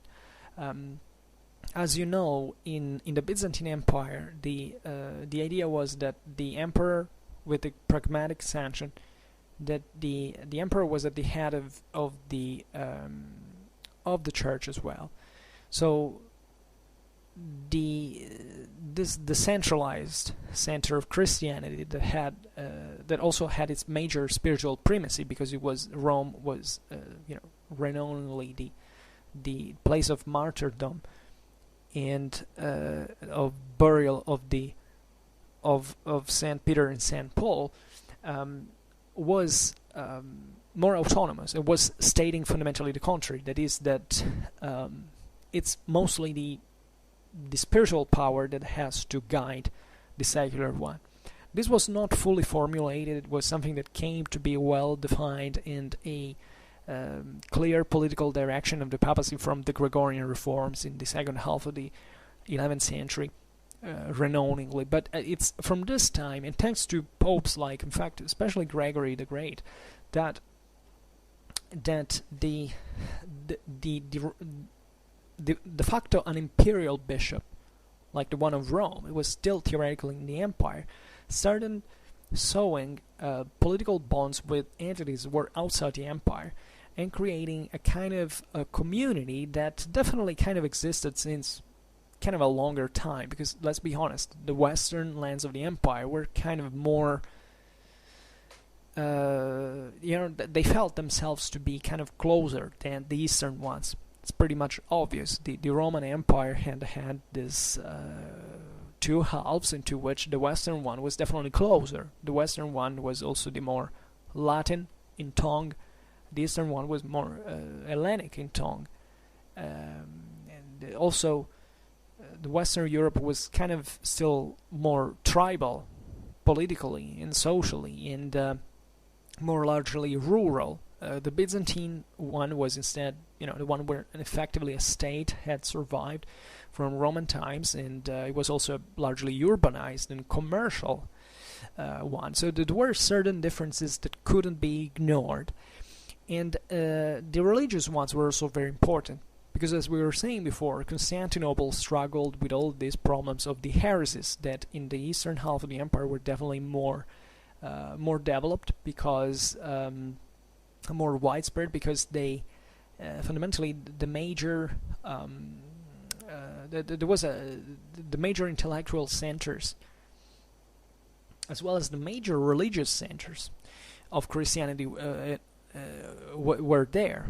I mean, the great metropolitic seats of the empire had been, in fact, Rome, Constantinople, Antioch, Jerusalem, and Alexandria. So 4 of them are actually in the east. The only one is Rome in the west. So the only one in the west is Rome. And so you realize that the eastern half was this kind of kind of had collected legacy of the classical world, of the Hellenistic world, of its philosophy, its speculations, and so on. It was also a more dynamic, a more vivacious intellectually, also, but also economically, etc., world that created more problems in this sense.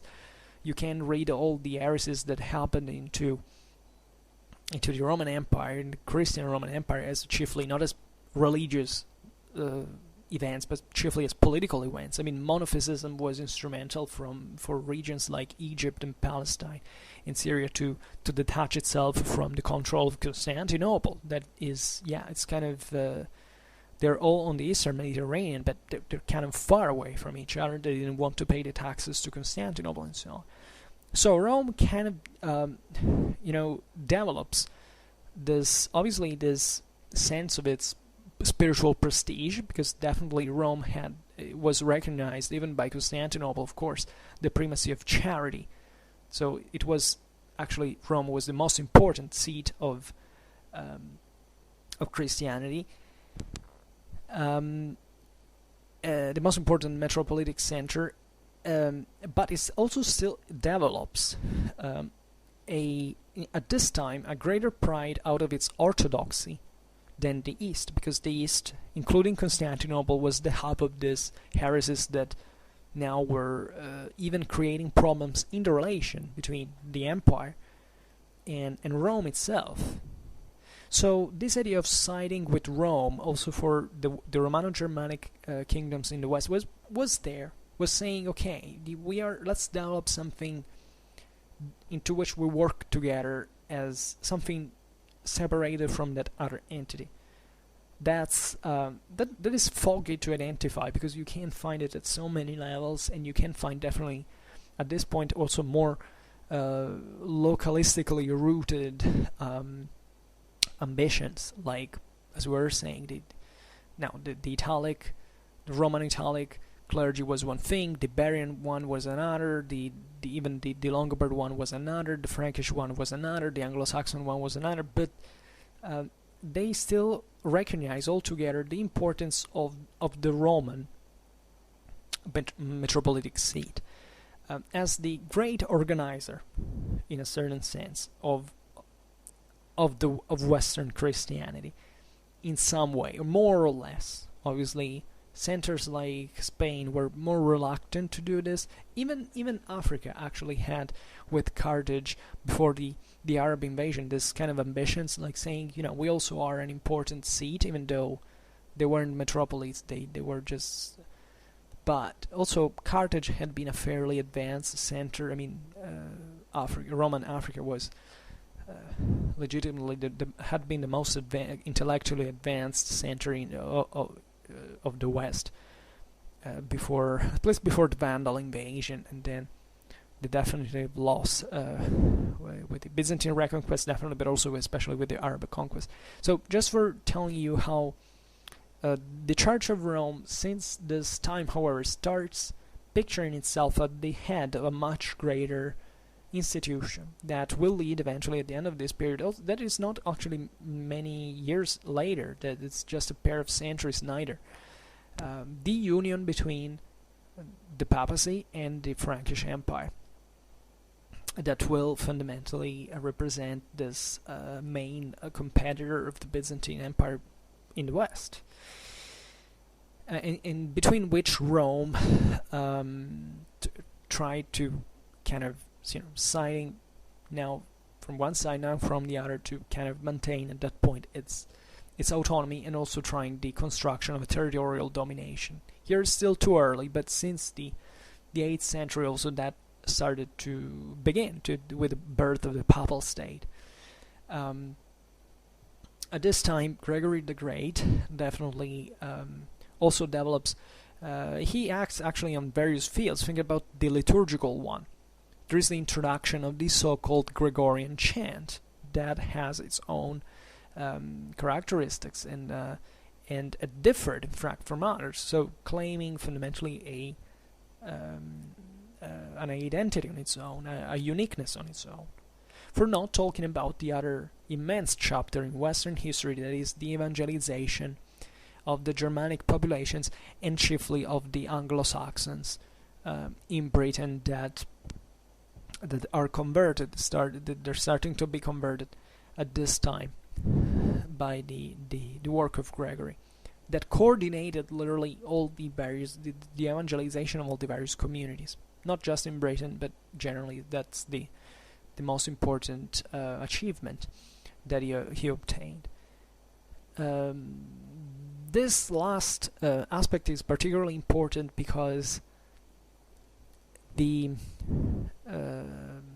because of the connection that existed, in fact, between Rome and the Anglo-Saxon Church, that will remain for centuries and centuries. the evangelization of the Angles and the Saxons in Britain was carried out by the monk Augustine, that would eventually become the future Bishop of Canterbury. It was also important because at this time the Roman ecclesiastical hierarchy is reaffirmed in Anglo-Saxon England, because up to that point Christianization had happened through the Irish models. The Irish model conferred fundamentally a greater importance to the monasteries as centers of the local diocese, because in Ireland there were no cities, in fact, and therefore the church had developed also more isolated in these monasteries, and this had been exported among the Anglo-Saxons initially. And in fact, at this point, even though the Roman Church fundamentally reorganizes the English Church on the base of the Romano-Italic model, that is essentially based on, with the diocese based on the cities, still monasteries in England will have always kind of a very, kind of a relatively greater importance. Also in the at an institutional level, in terms of political influence and so on, than in other regions of the West. But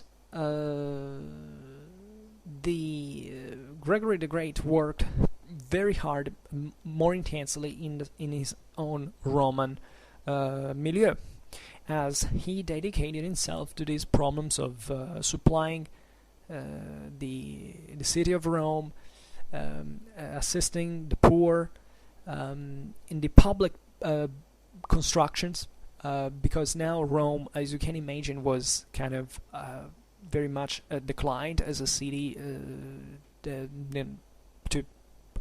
compared to imperial times. Everything was kind of falling apart, so now there was a need for kind of fixing a lot of stuff and reorganize urbanistically the city as well. And especially on this last point, I should emphasize that great part of this political social reorganization came on a more general base, on the reorganization of the landed assets of the church that we mentioned before. The church had an enormous quantity of land that now was seizing progressively all over the city, as it was the main political actor in there. And it's at this time that I think you start finding in the sources for first the term Patrimonium Sancti Petri, which simply means the patrimony of Saint Peter. That will be fundamentally, I'm not really sure about this, but I think it was the official name of the Papal States, meant as, in fact, as a kind of a temporal power.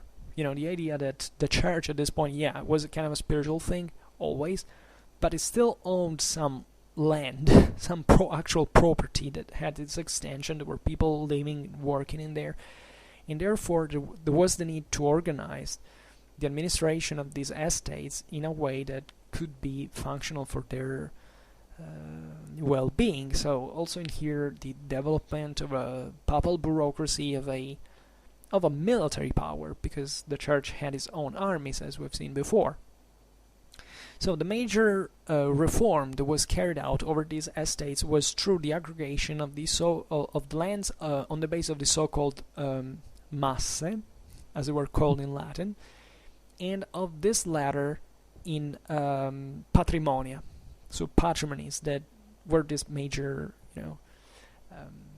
this hierarchical system, levels of territorial aggregation, so that they obviously corresponded to a bureaucracy, to an administration that dealt with them, and the patrimonia were put under the responsibility of a rector, so kind of a holder of this.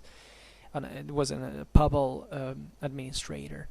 There would be a lot to say about this, but not now, because we don't have time. But there is so much still to figure out about the construction of the Roman Church patrimony. We know still pretty much, but still through archaeology we can do a freaking lot, because most of the archaeological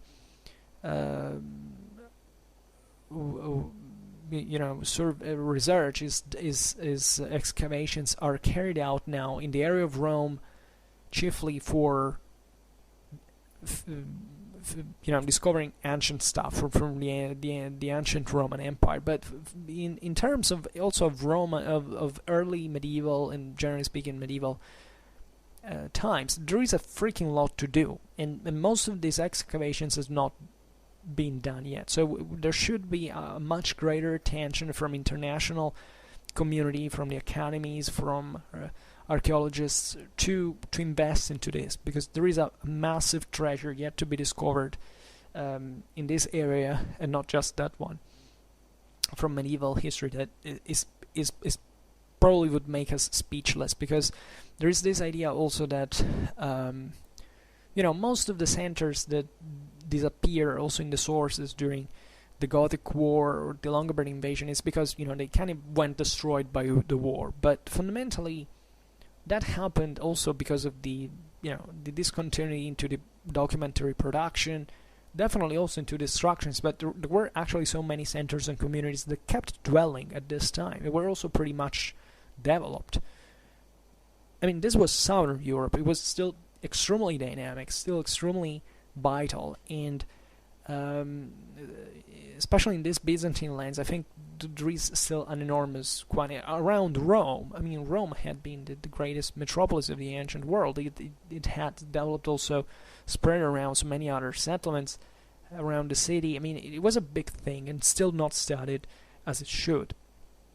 So that we see that the continuity is much greater from the ancient world, especially in this southern European lands, and in also Byzantine-dominated lands, than we usually imagine, we usually think. So also this general picture of decline that you can associate to the early medieval times, to the terrible Dark Ages, something so terrible and so scared, so worried about. Even listening to that is actually obviously a pile of bollocks, and it should be, history should be approached in this sense. But coming back to the general balances of power in the peninsula during this time, we observed that during the course of the 7th and the 8th century, there was for the Byzantines a new conflictuality that kind of gets added to the chiefly to one of the Lombard expansionism.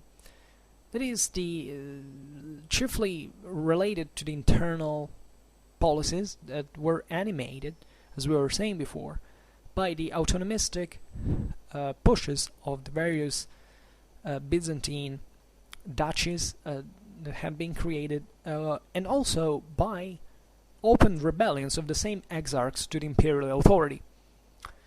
This is not a few in general. Especially there is a revolt, the one of 649, into which that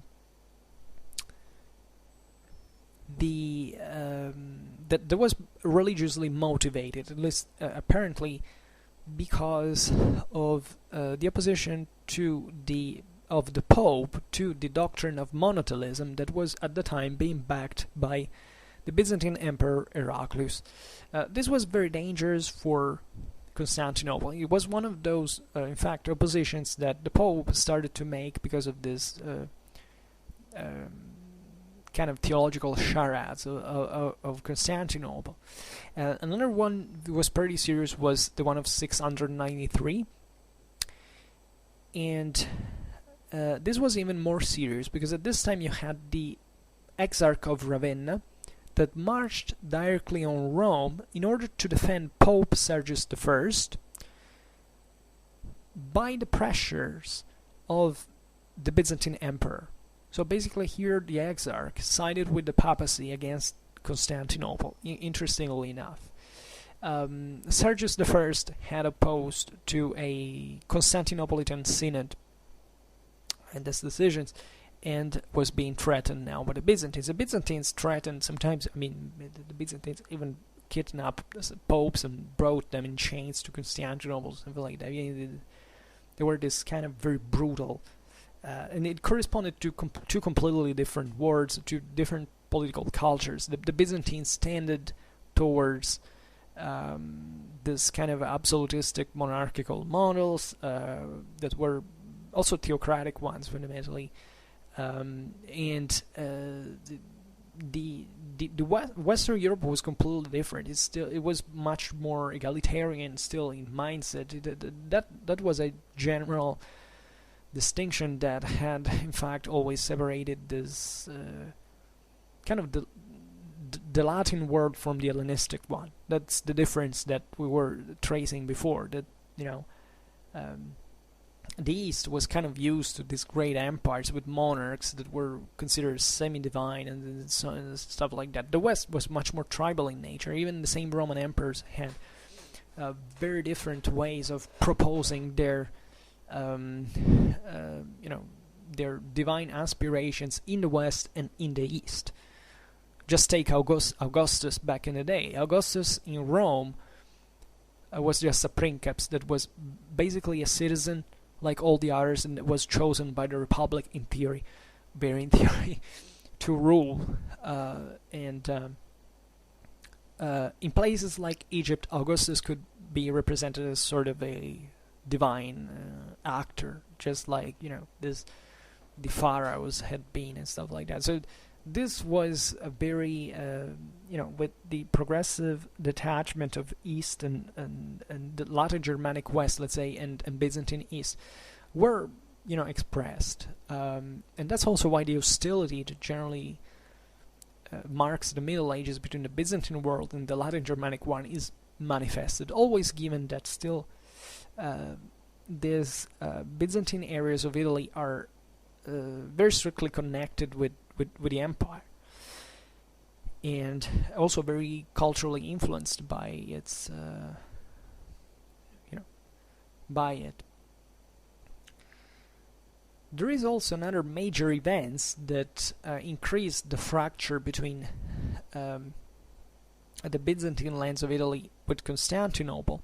That is during the famous Iconoclasm. I made a video on that is called, I think, the causes of Iconoclasm. So if you're interested, you can search for that to understand better this religious, but also probably mostly political phenomenon about which we don't know very much.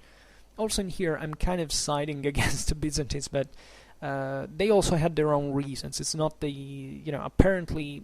The problem is we know very few of why sometimes such things happen, because we have very few sources. But if you kind of dig into them and you try to contextualize the thing, it's not that these emperors were, crazy people who changed doctrine just for their creed, just for fun. They had some very contingent political pressures from the local situation, etc. Naturally, this in the West was perceived as very bad, and it's kind of understandable. So that Iconoclasm is this movement that brought to the destruction of the so-called icons, that were similarly to what happened to the Islamic world. I mean, the idea that the God and saints couldn't be represented, portrayed. There were main political reasons, because those communities that were more that were using more these icons were the monasteries. Monasteries were increasingly very, very wealthy. They were also growing in importance in these centuries into the Byzantine world as kind of autonomous entities that were trying to control the local communities and fueling their religious traditions. Also, they were rooted in paganism sometimes, so stressing this local identitarism and differences with the center of Constantinople, because let's remember that Constantinople was fundamentally the Byzantine Empire. The rest was kind of more or less directly connected to it, but it was very different in culture and traditions, etc. So the more time passes, the more the empire becomes chiefly the metropolis of Constantinople, that is kind of a state within the state, and effectively rules all the rest throughout its clienteles and so on, the Okiaka and all this stuff.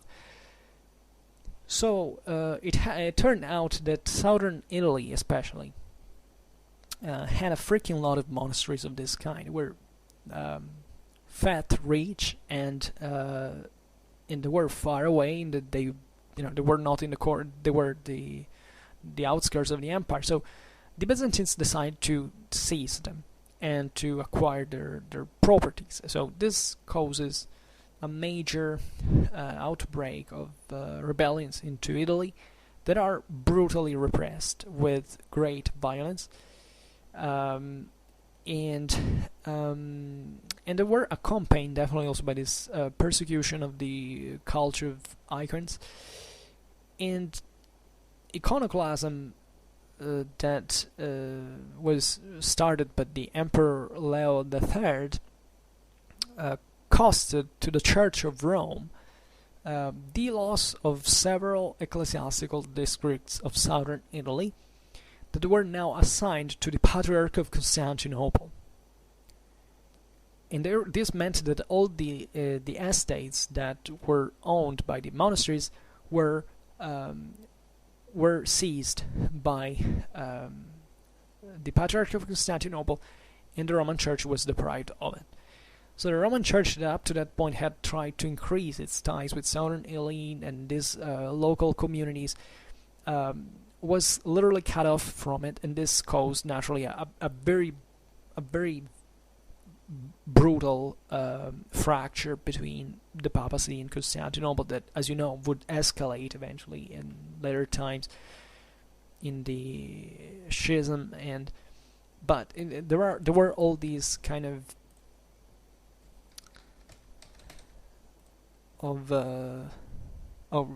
precedents fundamentally that were definitely not very nice between the two metropolitic seats. So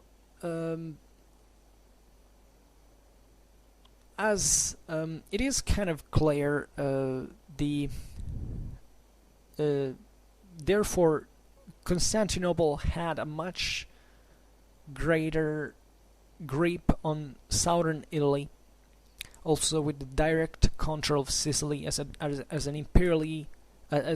directly controlled imperial land, than in the center and in the north of Italy.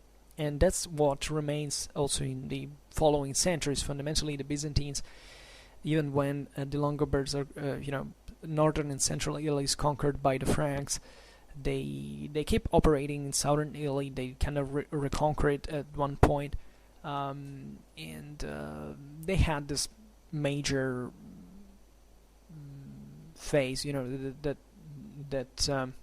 this major influence on this portion of the peninsula that is renownedly kind of divided into these three parts that had kind of several different stories on their own, and with the Pope in the center, the north in this time either Lombard or eventually Frankish hands, in the south very much either Byzantine or Arab Saracens, say it better, dominated.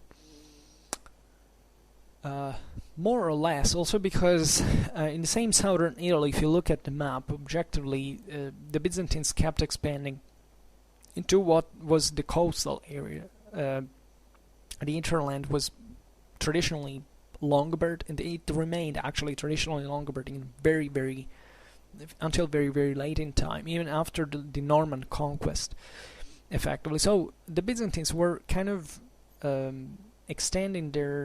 they were continuing their policy of seizing what fundamentally remembered the late antique civilization. So these already substantially Romanized areas with solid cities, possibility of trade, they were accessible from the sea, because, as you know, of course, sea routes were much faster and quicker to to go through than land. So sometimes it was very easy. I mean, I don't know, to go from Constantinople to Apulia, but it was terribly difficult to make an headway into the Apennine within a few kilometers in inland. So these are important factors that from geography come to influence the local settlements, the politics, strategy, the society, economics, and so on.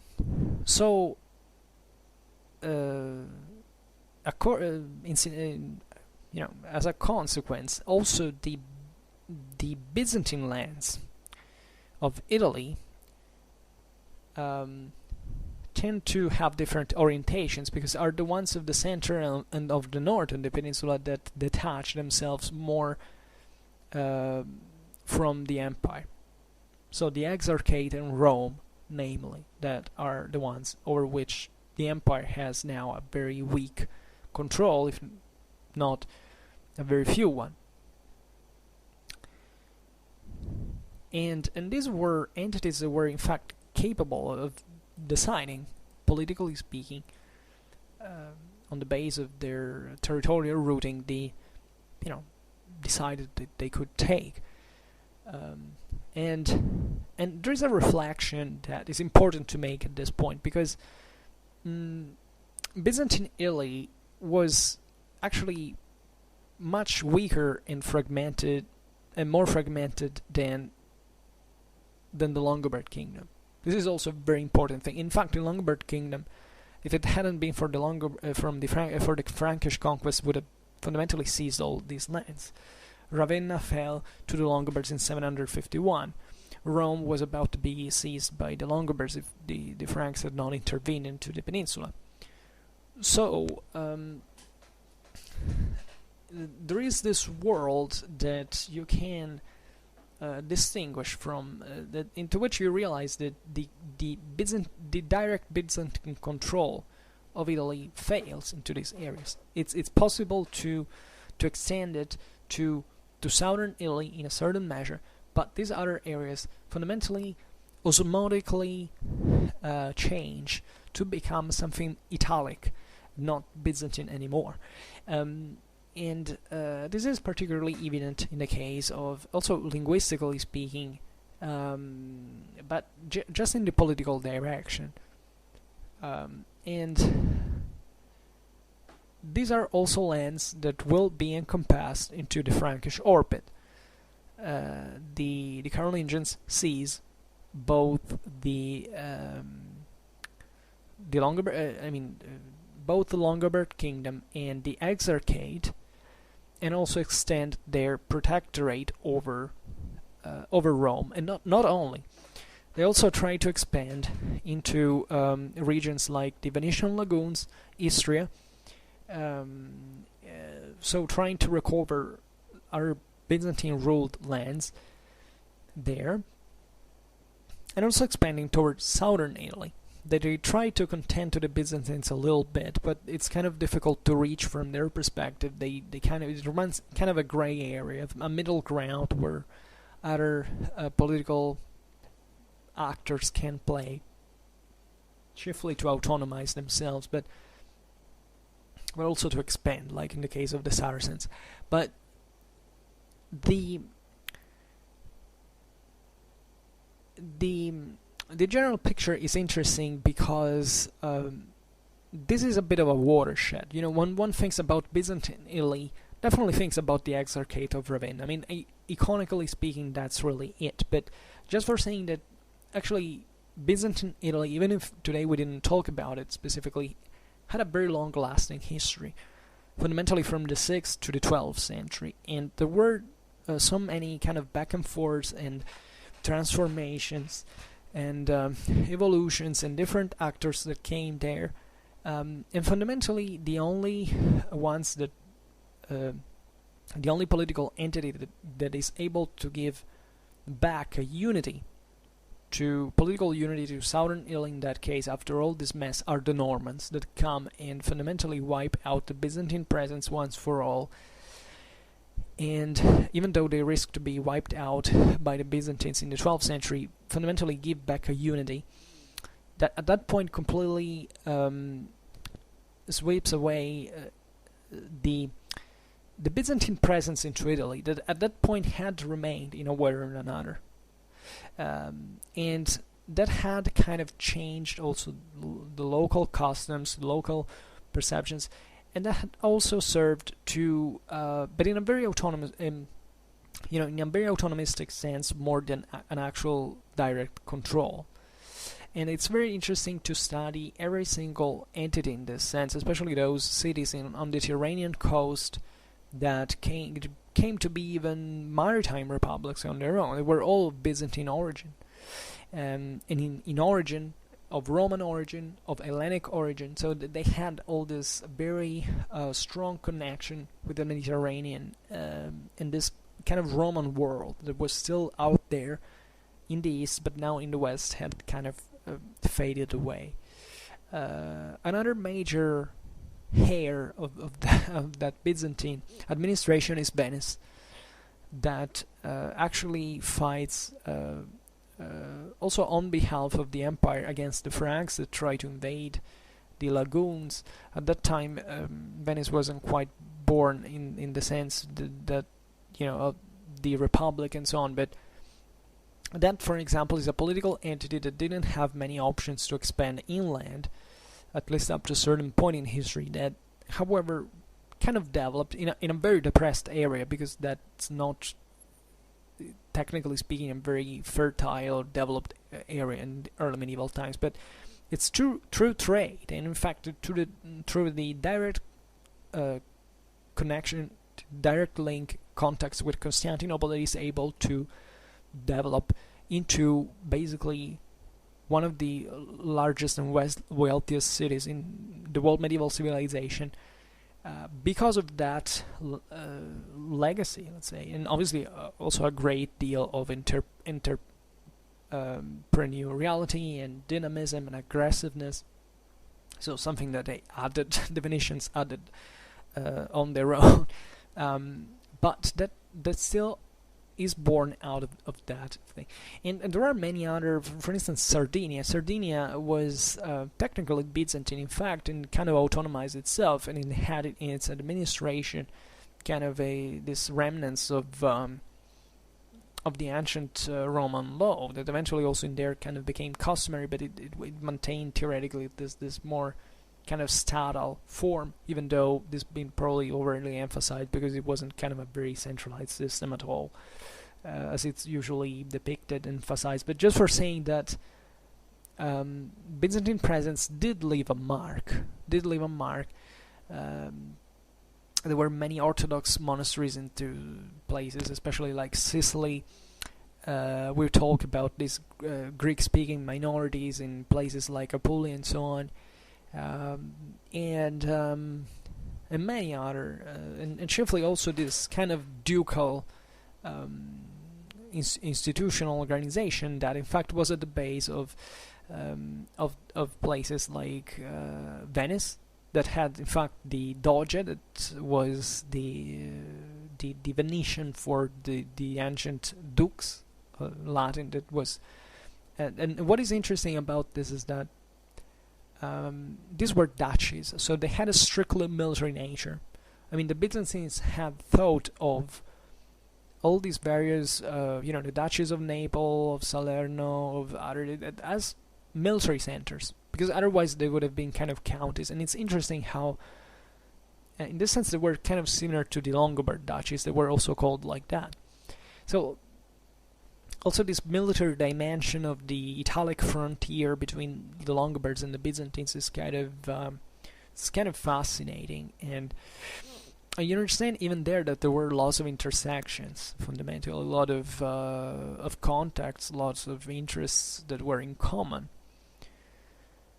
The Longobards, for instance, the Longobards of Tuscany once fought for the Pope against the Exarch. interestingly enough, they averted the conquest of Rome by the Exarch by defeating his army together with the Papal forces at the Salario Bridge, for instance. And there are all these various things, but even in the Lombard world, for instance, in the other way around. I mean, that for instance, the Duchy of Spoleto sided with the Byzantine Exarch at the time of Liutprand, but also on other times. This Duchy of Spoleto is kind of into the central Italy in the Apennines, and they wanted to remain alone, fundamentally. It's not that they had a great potential, they weren't a threat to the territorial unity of the Lombard kingdom, but simply they didn't want to be ruled by the kings there. At least they recognized themselves as part of the kingdom, as Longobards, but they wanted to remain autonomous. They sided with the Exarch, and the royal army of Pavia, with all the other Longobards of the rest of the duchies, kind of fought against them. So, while the Duchy of Benevent kind of instead expanded fundamentally in continuity with the Longobard ambitions against the Byzantine rules, and in fact the Dukes of Benevent, the Longobard Dukes of Benevent, were about to wipe out the Byzantine presence from southern Italy on their own. That is also kind of interesting, given that probably the Duchy of Benevent, as we were saying in the beginning of the video, had been created de facto as a nucleus by the same Byzantines themselves back in the day. And these are the fascinating things that happen in early medieval times that very few people talk about, and there would be a lot to add actually, but we don't have much time now. I'll cut it off, but just for saying that there is a lot to tell, and we will definitely do it in the future if I will still be here, which I hope. Okay, so for now, I just hope that you enjoyed this video. If you did, please share it, otherwise leave a like, or subscribe to my channel if you're interested to my upcoming contents. And for now, I thank you heartily for listening to me. I wish you a nice time, and see you next time. Bye.